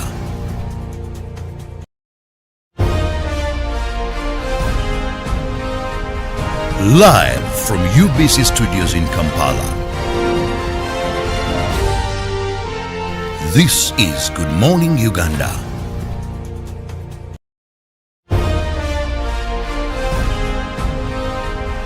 Live from UBC Studios in Kampala. This is Good Morning Uganda.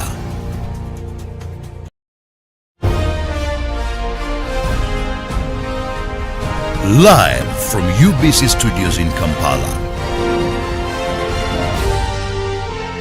This is Good Morning Uganda.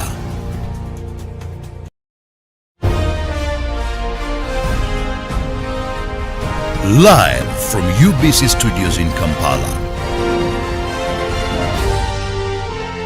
This is Good Morning Uganda.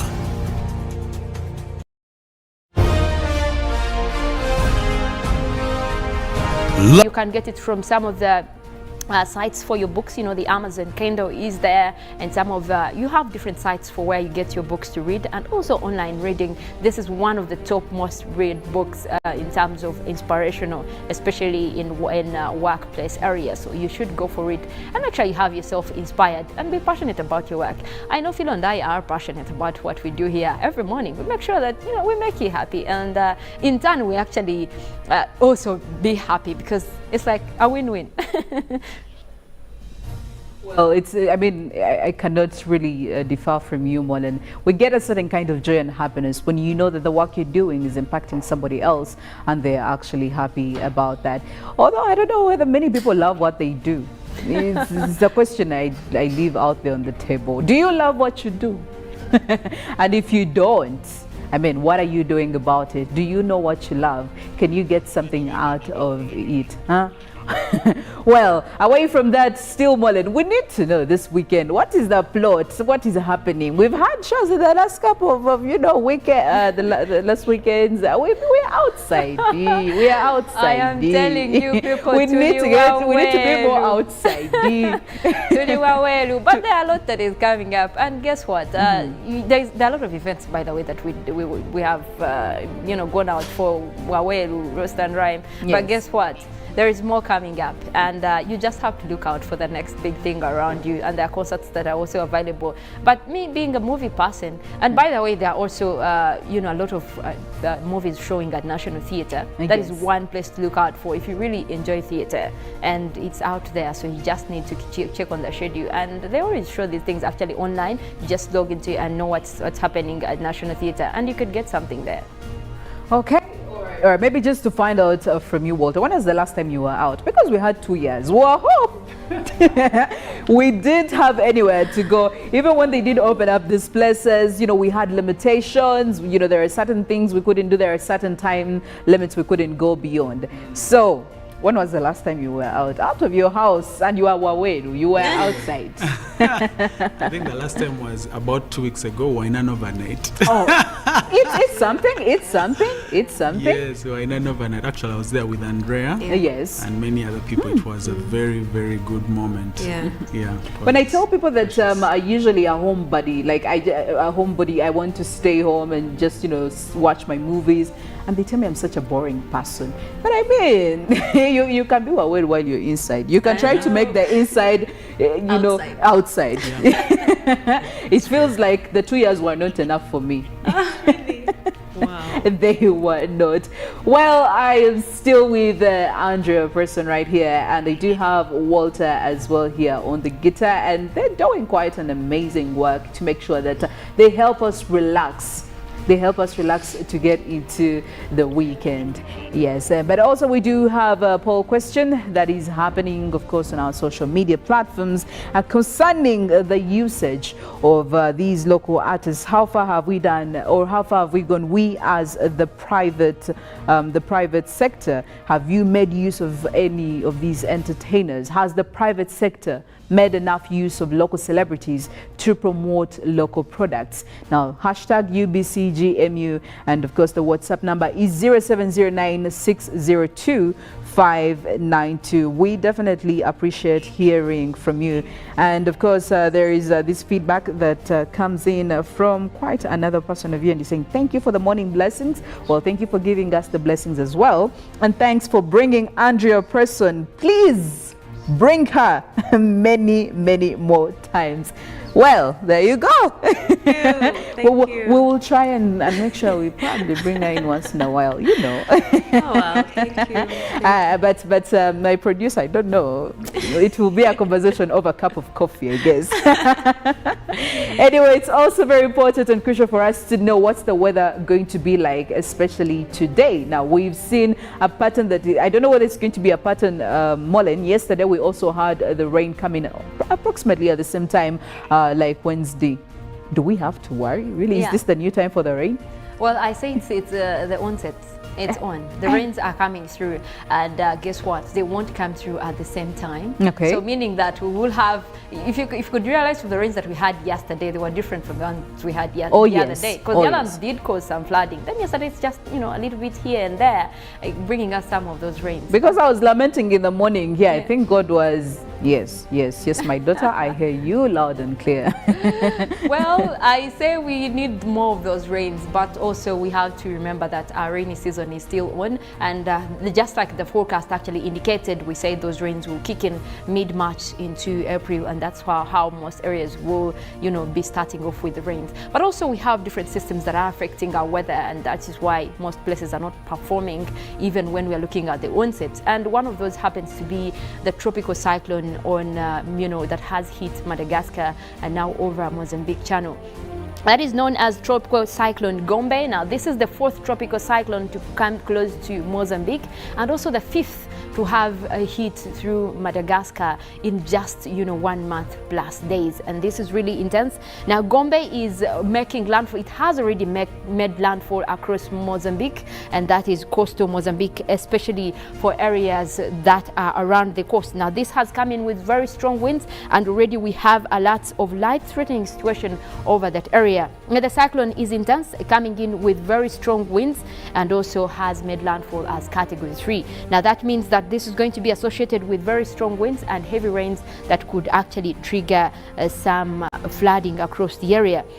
You also look at the areas right now that are being affected, and in which we have areas of Nampula. Now, Nampula has actually, this is the second time it's also getting such effects, and this could be to record level. We could be looking at much more intense rains across that area, where within that image where you see the purple colors, that is really an intense system that will be bringing a lot of rains, possibly flooding over there, and we will be looking into strong winds for Nampula. Also areas of Muginkaru and Nakala over, that is coastal Mozambique, already having those effects. Now, we could be looking into much more of destruction over the area, but the good news is that at least the National Met Center had over Mozambique, and as well as Madagascar, had issued an alert. So meaning that we already had evacuations in place. However, the report that always remain, and we're waiting on that report because the cyclone just made landfall just a few hours ago, and this is already affecting, you know, much more of the areas. Now, you look into most of the cyclones that have been hitting this area, at least in the last 1 month, we have not had these come into coastal Africa, but now we're seeing one, that is Tropical Cyclone Gombe, that did make it into Mozambique, already bringing in effects. Now, that will also be felt across other areas, neighboring countries. You look at, you know, Zambia across there, but also for northern Madagascar, where it has been throughout the path of that cyclone. But also even here in Uganda, wherever we have such cyclones over there, it means that it's going to interfere with our wind flow right here in the country. So that means much more of the winds are all going towards this tropical cyclone. Now, from the satellite, you can see those red deep colors. If you're able to look through, that is the position of Tropical Cyclone Gombe right now as we speak, because the satellite is giving us real-time data from what is happening over Mozambique right now. Now, those red colors are indicative of the heavy rains that are going on over there right now, and also the circulation of the winds around the area. So what happens is that once we have these in place, then all the moist winds from the Indian Ocean that would be coming to coastal Africa or even to other areas of Africa are now all diverted towards this low pressure system, which is already a tropical cyclone with a Category 3. Now, that means with Category 3, it blows off buildings, it could, you know, blow off trees and cause destruction if you're in the way, and also the flooding that is also involved. So now that is why we're looking at a pattern, even with the weather over Uganda this morning, looking into mostly dry weather, because most of those winds are being diverted. Now, for us here, even for today, we do have some of those dry winds that are coming in from, you know, the Arabian deserts towards their country. So that is just a combination of what is keeping us with dry weather for this morning. Now, you look at most parts within the country, just out of those gray colors, we're having mostly sunny conditions, intervals of cloudy conditions, but mostly sunny, and most likely that will continue into the afternoon for much of the areas. However, we do expect those rains to kick in, and it seems like the trend this week or even for today is mostly for afternoons. So you can wake up to a sunny morning and you're uncomfortable with the temperatures getting up. But before you know it, then there are a little bit of rains. Although today might not be enough, but as we look at this cyclone making landfall, it means most of those winds will be doubling back towards most areas, and that means southern sector will be more active than the rest of the country. So that takes in the Lake Victoria Basin, southwestern Uganda, across Kabaale Highlands, but we're also seeing much more of the northwestern parts of the country, that is West Nile, starting to pick up, already developing clouds for this morning. So that is indicative that, it might be a rainy evening for you, but those rains will also be over a few areas, so you can look out for those. But as we head into the weekend, we might be looking at an increment in rains as that cyclone dies off, because once it makes its way towards land, then it becomes, a little bit weak. So as it dies off, we might be looking into more rains as we head into the weekend and Sunday. So that is one to look out for. But for today, have a pleasant morning. It's really looking like it's going to be pleasant. And again, we will meet on Monday and look into how the weather is faring. I hope it's not catastrophic. And besides, if it rains on your day, people are going for weddings or functions, I hear it's good luck, Philo. Well, it depends on how much rain we are talking about right now, because it's not going to flood my gown, and I really don't think that's a blessing. That is catastrophic. Well, I just want showers here and there. I don't want it to really get out of hand. It's terrible. Ideally, I'm okay with the sun, but. So as long as we don't get to the catastrophe, I think it's good luck. However, I think for me as a scientist, I don't believe in that. I believe in the facts. So I think that is tradition. As long as it's ruining my party, that's not good luck. I believe in the science. This is that just make necessary movements this weekend, because clearly she has said that we're looking at having quite more rains, right, Mollen? Yeah, especially for the southern parts of the country. But however, northern Uganda remains dry. Eastern parts of the country, we still have those dry winds that will be coming through. But we also have a forecast for this morning, and that is coming in from the Uganda National Meteorological Authority, and that is indicating for the eastern parts of Central, Luwero, Obulenzi, Buduri, and Kaseke, we are forecasting sunny intervals starting off with a warm 30 degrees Celsius. Now, eastern Uganda, Soroti, Katakuya, Moria, and Kumi, we're forecasting those sunny conditions, very hot weather starting off with a 31, and it will only be getting much warmer in the afternoon, so that is one to look out for. But across the central part of northern Uganda, Kitgum-Gulu, Padel, and Jumani, we are forecasting another mix of clouds and sunshine morning at a warm 30 degrees centigrade, and that will only be getting higher as we move into the afternoon. Coming back here, central parts of Lake Victoria, we're starting off with sunny intervals as well. We're looking at a warm 27, but that could only be changing in the afternoon, where we could be having those isolated showers here and there for different places.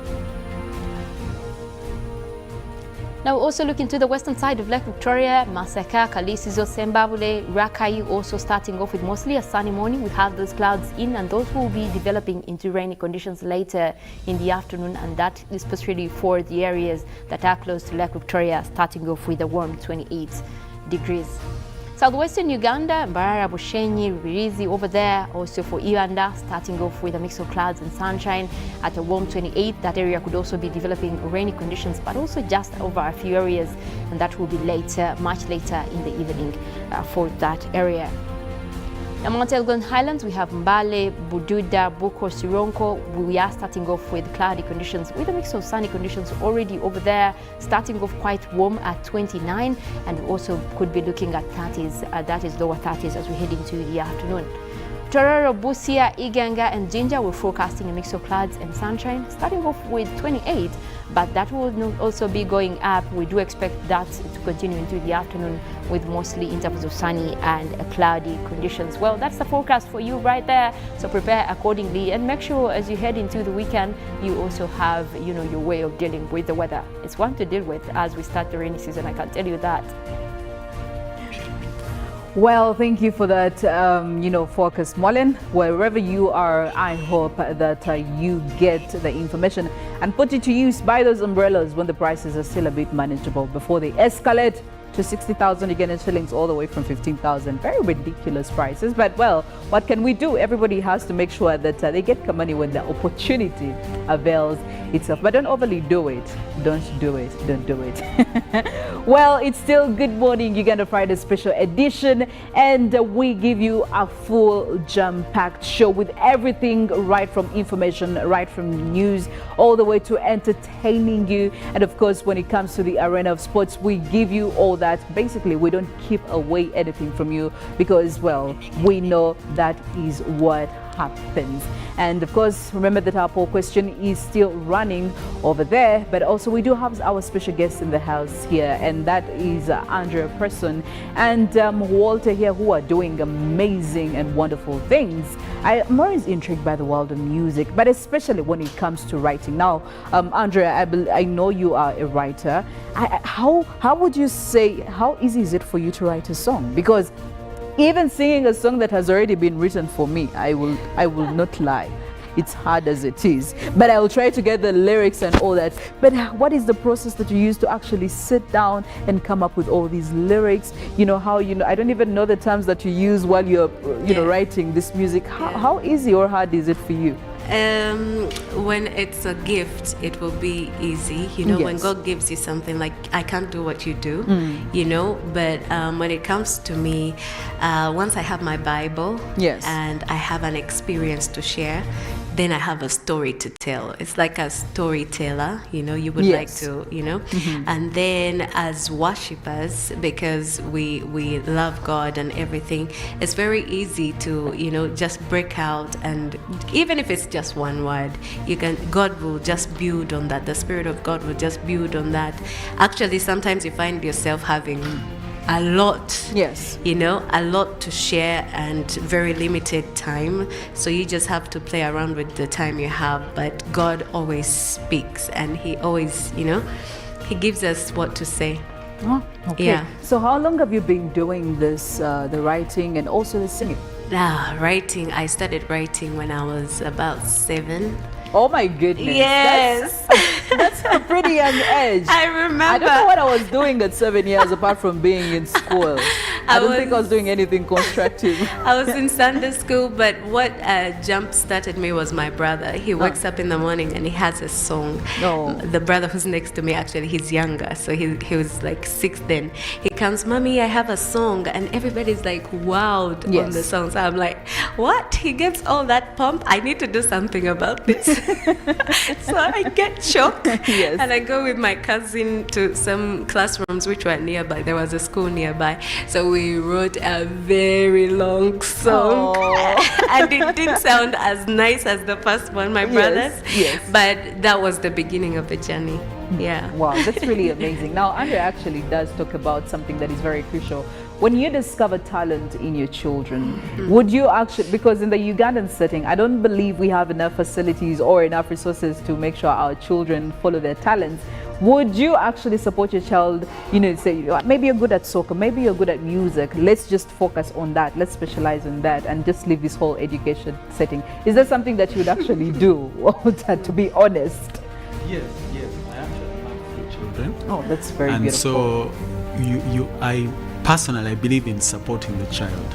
And education, I think, is a tool. It's a tool that helps you go as far as you can, as far as that gift is concerned. So recently, my daughter, the youngest, she's 4 right now. She's actually making 5 this week. And she said she wants a violin. Wow. For a gift. So I was thinking, okay, now I need to start thinking about this. But we are not ruling out education. Education is also still important. We use it as a tool to be able to go beyond just playing violin in Uganda. So you actually do support school? Yes, we support the gift. They can do it side by side? Yes, they can do the school and also do the music. And then as they keep going, you know, there are things that God graces us with. Like, for example, some of us, it's the music that we have been graced with. You kind of have that divine enablement to do it very easily. So the school is just a tool that is going to push you to move further in that particular area. Not just ruling it out. It's not a thing of choose one and leave the other. No, they are both important, and so we go for both of them. But then we know where where we have divine enablement, where you have, where it's very easy for you, like how it's easy for you to be a presenter and do this thing, you know? Okay. Yeah. Oh, really? Yeah, in front of the camera and things, yeah. Well, the parents out there, you heard. I mean, support the child. If you discover that this child has this talent that could be, you know, very, very great value, don't, you know, pull the child out of school, or don't pull the child out of the talent, you know, development. You can actually do both side by side, because at the end of the day, each of the two things has something to contribute to your child, and that is something we don't want to undervalue. Well, I full on support school, I full on support talent, everything and everything for everyone. And of course, Andrea totally agrees with me, plus Walter right here. But another person I would really want to know if he supports this would be Ruben. Now, Ruben is our sportsman here. He's always telling us about soccer, what sports, see? And he's a man who has two beautiful children. And I would really want to know from him if he actually realized that these girls, you know, they're good at soccer. Would he support them 100%? Ruben, good morning. Philo, how are you today? I'm doing lovely. I'm not complaining. How are you? I'm very fine. You're asking? Yes, I did ask. If you realize that your children have this amazing talent when it comes maybe to soccer, because since you're a man who loves soccer, or any other sport, maybe basketball, would you go fully in to support them 100%? No, I wouldn't. To be very honest with you, I wouldn't. Why, Ruben? Why? I actually come from background where sports is just for some time. Then after, you've got to go for a career somewhere else. So, and in African setting, or settings, you don't rely on sports. I don't think so. Maybe when it comes to punditry, but in terms of talent, I wouldn't advise my children to take on such a career. I wouldn't. As a father, I wouldn't. Even if it's side by side with education. I would not even allow anyone to dictate. For me, I would be the final person to make a decision. But anyway. You know what? This is a conversation we'll probably have behind the camera, because we need to talk. However, he's here to give us more updates and the highlights when it comes to the world of sports. And today I have a plot for you, Philo, today. Yes, please. In 2 years, we have not had basketball in the arena. Today or tonight, basketball returns. And but those who are looking for plots, those who are looking for short dresses, the places to go indoor stadium. You can go and catch the games, and of course, good to have the games back on our screens, back into our eyes. And as basketball lovers, for me, I think I am also happy and excited that finally Friday evenings and Saturdays are sorted in terms of entertainment. So we have games that will be commencing today, of course, the 11th of March. I will have the Oilers against the Blazers in action. And of course, I've looked through the lineups for the Blazers. Okay, the probable lineups that you expect to start for the Blazers.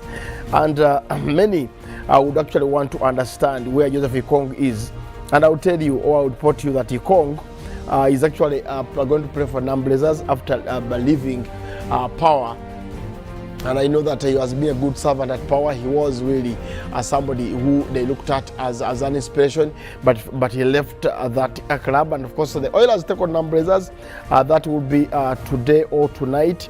And of course, the times will be 8:30 in the arena. I was actually talking to Liki, one of the basketball lovers here within. He said that he can't wait to watch the games. But like I said, the Blazers would actually be having a couple of journeymen, but Daniel Monoja, who might play for them tonight, Juko Daniel, Odong Paul, Ikongo Joseph, and Collins Kasuja will return for the Blazers. All those players have been around. They have really played basketball at that level. Well, the league returns, and of course with their sponsor, after a 2.5 year absence. Finally, we have the games in the arena, and of course YMCA. The league is set to tip off, that is today, but of course officials from FUBA confirmed that their partnership with Taskalite as the season's major sponsor will continue. The sponsors improved their package to seek 200 million during a press briefing at Hotel Africana. That was yesterday. That was on Wednesday actually. And the league's anticipated first round will run for 3 months. That is from March 11th to May 15th. That is 2022. The league president, that is Nssf Eligibility, was represented by FUBA General Secretary, that is Hudson Segamwenge, who described the upcoming league as one that will be worth following. I know, but for me, my interest is Fayed Bale, one of the UCU Canon stars. That is if he's still there. So, you know, a lot has changed in the last 2 years. So you never know where these players are. The last time I checked, Fayed Bale played for the Canons, and the same applies to Fadili Chuma. But I don't know now if they still have the same players on that court. Only that once we watch them play, then we know that Nikki's team has actually assembled ABC. But anyway, and of course in the ladies category, the openers will be Kesi Leopards against KIU Rangers. And I'm sure the ladies would also love to get to watch their teams. But of course, as somebody who loves basketball, there is no way I can miss out on this. I must go to Gogo and get my eyes rolling. Of course, I know many would love to know where the games are. The first 2 games will be in Lugogo, that is tonight or today, and other games tomorrow will be at YMCA. So you can always be entertained and get the popcorns and sit in your seat and enjoy the basketball league. Away from that, let's cross over to football, where we had the Europa League games that we have played last night. Sevilla beat West Ham by 1-0. Then we had Leipzig game was cancelled because the Sparta Moscow comes from Russia. So Russian teams were actually expelled from European engagements in terms of football. Red Star Belgrade lost to Rangers by 3-0. Sporting Braga did beat Monaco. That was 2-0. Atlanta 3, Bayer Leverkusen 2. Then Barcelona against Galatasaray at the Camp Nou ended 0-0. I said it that the team called Galatasaray is not an easy team. Way back from 2000, where we watched them play against Arsenal in the stadium, okay, they had a banner, welcome to hell. They would intimidate any team that would come around. By the way, other games, we had Paoko beat Ghent by 1-0. Roma did beat Vitesse, that was 1-0 away from home. Slavia Praha beat Lask 4-1. Feyenoord 5, Partizan Belgrade 2. FC Basel lost to Marseille, that was by 2-1. Leicester 2, Renault 0. Then the game between PSV and Copenhagen ended 4-4. Wow. What a game. Then in the Premiership, we had also games. Watford did lose against Wolves. That was by 4-0. We had Southampton lose to Newcastle. Newcastle have actually not lost in 9. Out of 7, they have won 6, and they have not lost in 9. So that is really a form that you can't find anywhere. So sometimes you watch these games and get to see and get to ask yourself, what are these Newcastle boys up to? I mean, in terms of energy, in terms of input, in terms of work. So they are really doing a great job for a team in Newcastle. And they did beat Southampton at St. Mary's, even after taking the lead. They equalized and came back and won the game. Chelsea 3, Norwich 1. Leeds lost to Aston Villa at home at Elland Road by 3-0. Wow. So there's too much pressure for the Leeds team. Anyway, tomorrow, the fixtures for tomorrow. Saturday, we will have Brighton taking on Liverpool. That will be at 3:30 p.m. Then Brentford will take on Burnley at 6, and at 8:30, Spurs will travel to Old Trafford and take on the wounded Lions of Man U. They lost 4-1 against City, so they will be facing Spurs. That will be in the late kickoff on Saturday. In the German Bundesliga, Union Berlin will take on Stuttgart, Freiburg against Wolfsburg, Hoffenheim will take on Bayern Munich, and those who love betting, you can go for Hoffenheim at 5:30. Then Augsburg against Mainz, and Gladbach will take on Hertha Berlin, and that will be at 8:30 as well. Then the Serie A games tomorrow. Saitana will take on Sassuolo. Salernitana, not Saitana, Salernitana. And then Spezia against Cagliari, Sampdoria against Juventus, and AC Milan will be the last game against Empoli at 10:45 p.m. La Liga, Levante takes on Espanyol, Granada takes on Elche, Villarreal takes on Celta Vigo, and Getafe will take on Valencia. And that will be in the Spanish La Liga. Well, Philo, I hand over to you. I don't know whether you watch basketball tonight, but if you don't have a plot, I've given you one. Whatsoever. So you'll be down in Gogo for the games. Do you love popcorns and cassolite? Yes, I love popcorn. The latter, I'm not sure. But popcorn. But the dress code are the shirt dresses. That's the shirt dresses. Am I allowed to come wearing the shirt dress and popcorn? Is that okay? Is that? I think it is fine. So how is Andrea? I just love your hair, Andrea. Thank you. When I looked at you, actually I was talking to one of our one of my workmates here, Livia Liga, and she says, I know Andrea. I said, Andrea is 18 years. No, it's not 18. So Andrea, you look so young. Really? Wow. Thank you. I don't know whether it's discipline in terms of eating or the boyfriend takes care of you well. The husband. The boyfriend. Husband, yes, the husband. And wait a minute, is Andrea married? Yes, I am. Man of God. Yes, I am so married. Just didn't come with the ring. What team do you support in terms of sport, local and international? Oh boy, I'm not a sports person. I can tell you all singers, but sports, not really. Maybe Manu because my mom loves it. So if I asked you to dedicate me a song, what would it be? Dedicate you a song? I would say I would dedicate you the song Shepherd by Andrea Preston. I thought you would dedicate me a song To Love You More by Celine Dion.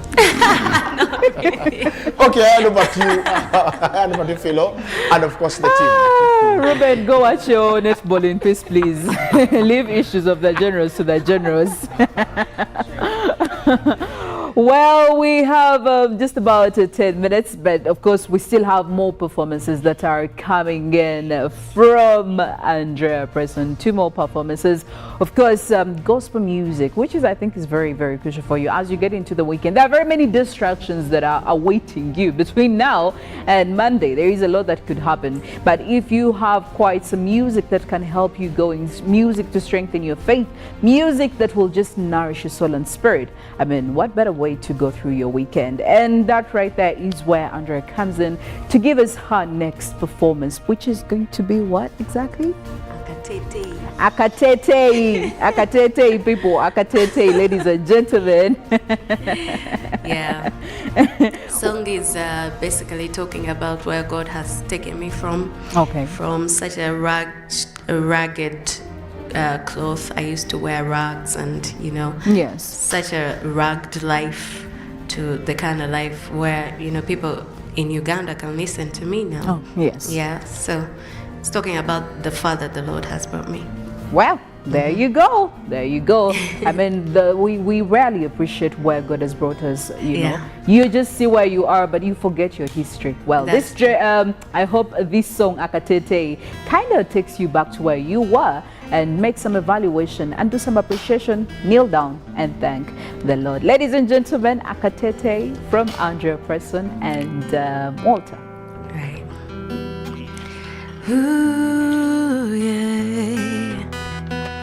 Hey, yeah. Ooh, yeah. Akatete kali akebe tulina katele kawaliwa wangamba sagala kukasula kubanga kanzijukiza biri byenayita munga ndi nawe wasanga lulinga lebase ng'omulabe wanga nimbidde ebbanga nti obulamu bwange temulindi mubofu mbwobwo bwe mulamu bw'omufirika laba bwe wajja ne mmanya omuga mugaso gwange kati oluyimba lwenkuyimbira si lwange omulimu gwe nnina si gwa kumanyika gwa kugumya abantu bo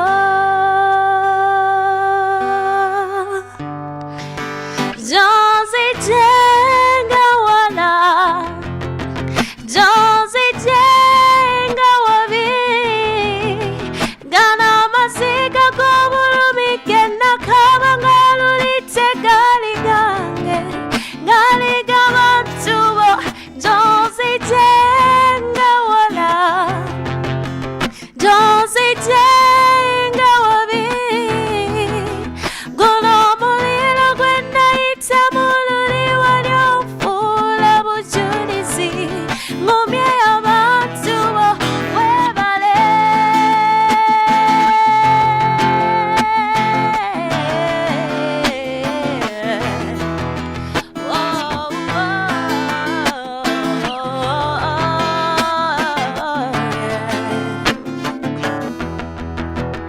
Akatete yinze nange kansobera kegombesa bangi nga tekaguba bambuuza wakola otyo kubanga okyali mulamu nga nti obutuli bubeeraliikiriza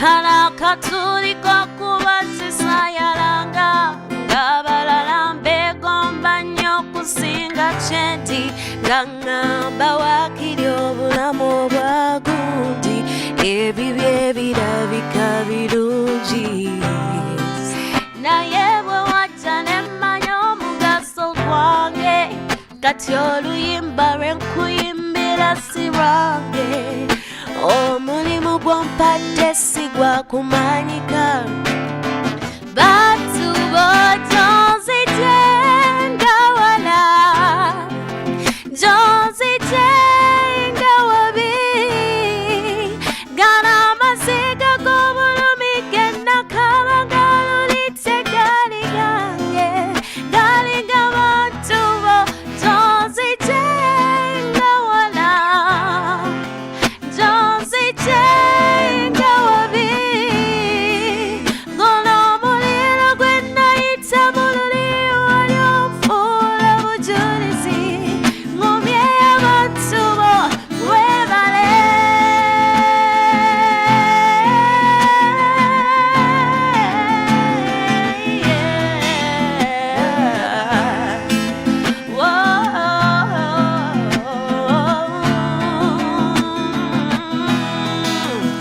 olusozi luba luwanvu naye aluwala mpafuna empeera ng'amazeeko n'effeeza wa bbeeyi naye asooka kuyitako mu muliro awona amasamasa kati nze nange gyembeeyo ntambudde ntuyanye nziruse emisinde empaka ziwagudde wandabamu omugaso ze yali tasaanira fuge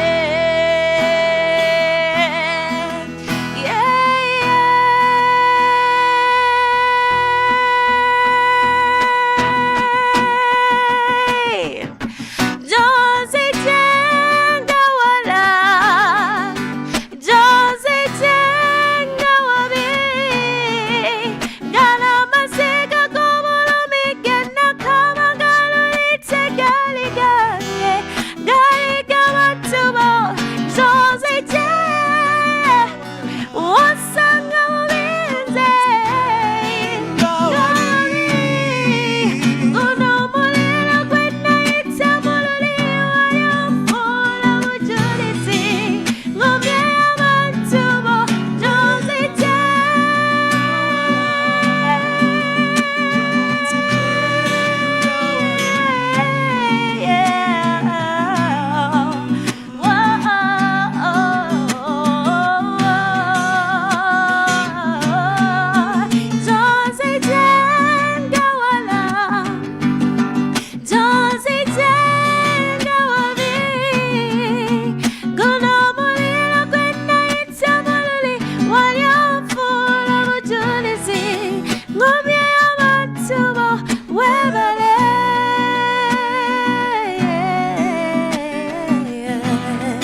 Waliomfuna mugumu nsobola okuyamba abagonze. Waliosija mu ekyejo nsobola okuyamba abakozi bye. Webale, webale, sebo webale.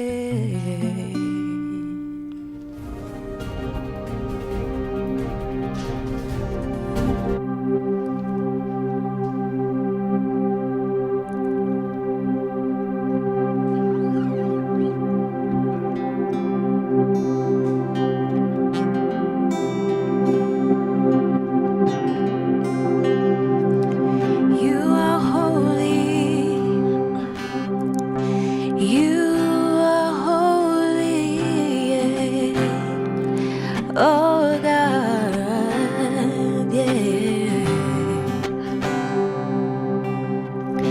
Holy, holy, God Almighty, you who was and is to come. Oh, holy, holy, there's no other above you or before you, yeah.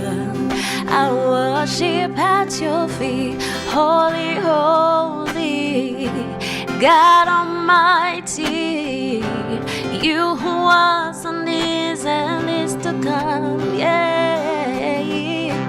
Holy, holy, there's no other above you or before you, yeah. I worship at your feet, I worship and adore you. My God, you love your people, you turn my night into dancing, yeah, yeah. My days are set before you, you knew my life even when I was still in my mother's womb. Oh, oh yeah. Holy, holy are you, God. Holy are you, God. Holy are you, God. Yeah. Holy, holy are you, God. Holy are you, God. Holy are you, God. Yeah. You satisfy my mouth with good things, yeah. You set my feet on solid rock, yeah. You're merciful and gracious, slow to anger and rich in love. Lord, you reign forevermore. I worship and adore you. My God, you love your people. You turn my night into dancing, yeah. My days are set before you. You knew my life even when I was still in my mother's womb. Ooh, yeah. Holy, holy are you, God. Holy are you, God. Holy are you, God. Yeah. Holy, holy are you, God. Holy are you, God. Holy are you, God. See, you will never fail. You won't forsake me. You will never fail. My God, you're an awesome God. You will never fail. Lord, you never leave me. You won't forsake me, no. Oh, yes, you are. You're an awesome. You will never, never fail. Never, never fail. Never, never fail. My God, you are. Yes, you will never, never fail. Never, never fail. You will never, never fail me. Ooh, yeah. Awesome God. Awesome God. You're an awesome God. I bless your name. You are an awesome God.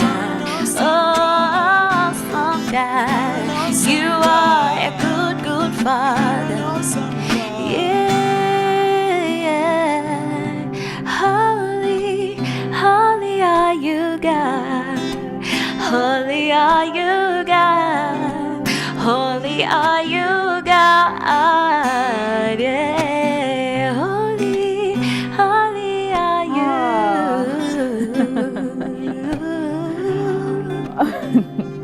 Holy are you, God. I mean, this is really soothing and nourishing for the spirit. For a minute right there, I got into my spiritual mode, and I mean, this is really sweet and amazing. A very wonderful soothing gem coming in from Andrea Preston. Good morning, Uganda Friday special edition. Thank you for coming, Andrea, today. Thank you, Walter. As we step into the weekend, I just want to leave you a message, okay? Go and do some quiet time. Believe in silence, because silence is strength. Evaluate yourself and do what you have to do. But before actually we go away, I just wondered, what are you going to do for this weekend, Andrea? Home? So sure. No, I don't think home. Okay. I like where this conversation would ideally go, but at least we know she's not going to be home. Walter, where are you going to be? This weekend, I have 2 birthdays for my children. Am I invited? Namikolo? Okay. All right. That's where we'll be. Yeah, there are chances I could be invited for her birthday. Well, thank you for waking up with us here on Friday and Monday to Friday for sticking it. But we have to go. But Good Morning Uganda Extra, of course, Pan-African Friday will be coming in next. And of course, amazing program still continues right here on UBC TV. I will certainly see you on Monday. Have a great, wonderful, and productive weekend. Live from UBC Studios in Kampala. This is Good Morning Uganda. COVID-19 is still here with us. As Professor Maggie Chigozi states, the time is now for all of us to get vaccinated. When we have one person who's not vaccinated, it affects everybody around them, most especially the ones close to you. Keep your family safe. Anyone right now who's over 18 should go and get vaccinated. Because of the new COVID-19 circulating variants like Omicron, it is very important for all of us to be fully vaccinated with 2 doses of the same vaccine type. It's only those getting Johnson & Johnson who receive only a single dose to be fully protected. Even after vaccination, continue to adhere to all SOPs by wearing a mask properly, covering your mouth and nose, washing your hands regularly with soap and clean water, or using an alcohol-based sanitizer, maintaining physical distance of at least 2 meters from others, and avoiding crowds. Echa COVID-19, chija kugwa. This message is from the Ministry of Health with support from UNICEF and partners. It's Freaky Friday from Airtel. Buy or gift. Buy or give. Get freaky too! Dial *149*10# to load a Freaky Friday bundle for you to enjoy the best offers on voice and data. To buy a bundle for friends and family, dial *149*10*5#. Freaky Friday with Airtel. Buy or gift a bundle today. Dial *149*10# to get started. Airtel, the smartphone network. Raising voices. As a teacher, I have the opportunity to shape how children grow and learn. I believe in creating a non-violent school where children feel safe and respected. I promise to lead by example and create a different kind of relationship with my learners, one that helps them grow. In this time of COVID, what is your promise to the children of Uganda? Because a violence-free childhood is everyone's right. Raising voices. Patriotism is a feeling of love, devotion, and the willingness to sacrifice for one's country. I say no to corruption because I put my country first. I choose peace over violence because I put my country first. I love Uganda. I serve Uganda. I sacrifice for Uganda. I'm loyal to Uganda. I love my soul. Be patriotic. Uganda first. This message is brought to you by the National Secretariat for Patriotism Co-Uganda, Office of the President. Pick of the day on UBC, brought to you by. Their job is to keep you and me healthy and well. But sometimes they try in vain. How to get points? Just use MTN to make calls, send SMS, load airtime, buy bundles, or pay for MTN subscription services. Everywhere you go, MTN. Your MBs are now bigger MBs only on MTN. When you load a daily bundle of 250 shillings, you no longer get 15 MBs, you get 30 MBs. For 500 shillings, you no longer get 40 MBs, you get 80 MBs. For 1,000 shillings, it's no longer 100 MBs, it's 180 MBs. Dial *150*10# or use the My MTN app to load bigger daily bundles only on MTN. MTN is regulated by the Uganda Communications Commission. When you talk about our motherland Uganda, the Pearl of Africa, you cannot fail to smile because of the smile that fills the faces of the citizens. Our nice good weather and nature that sustains us all, that enables us all to continue each in their own way because we are all different even according to each individual's work. But what joins us to become one person is the sweetness from the flavored drink Alleluia Jingati drink and Alleluia Tamarind drink. The flavor that quenches your thirst while at the same time treating and healing your body because it is 100% natural. Enjoy the drink that has got the tamarind juice in it. Made by Alleluia Reflexology, Healthy Solutions and Nutritional Research Center Limited. Get yourself a bottle of Alleluia from all shops around. It's no secret that ICT makes learning easy. The strides made in our field could not be possible without it.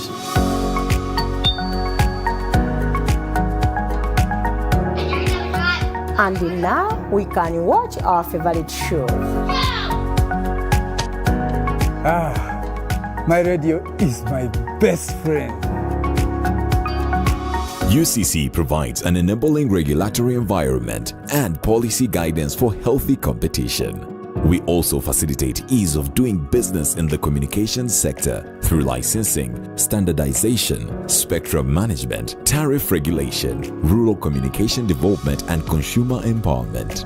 An informed consumer is an empowered consumer. UCC supports local content and innovations. Driving the development of a robust communication sector in Uganda is Uganda Communications Commission.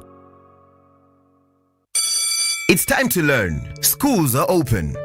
As a student, school life is going to be different. You must follow the COVID-19 prevention measures, which include always maintaining a 2-meter distance from others in class, dormitories, entertainment halls, school vans and playgrounds, regularly washing your hands with soap and water, wearing a washed and clean mask that covers your mouth and nose every day, and encouraging your classmates to do the same. Your teachers will also guide you on how to follow SOPs. Don't engage in violence with other students.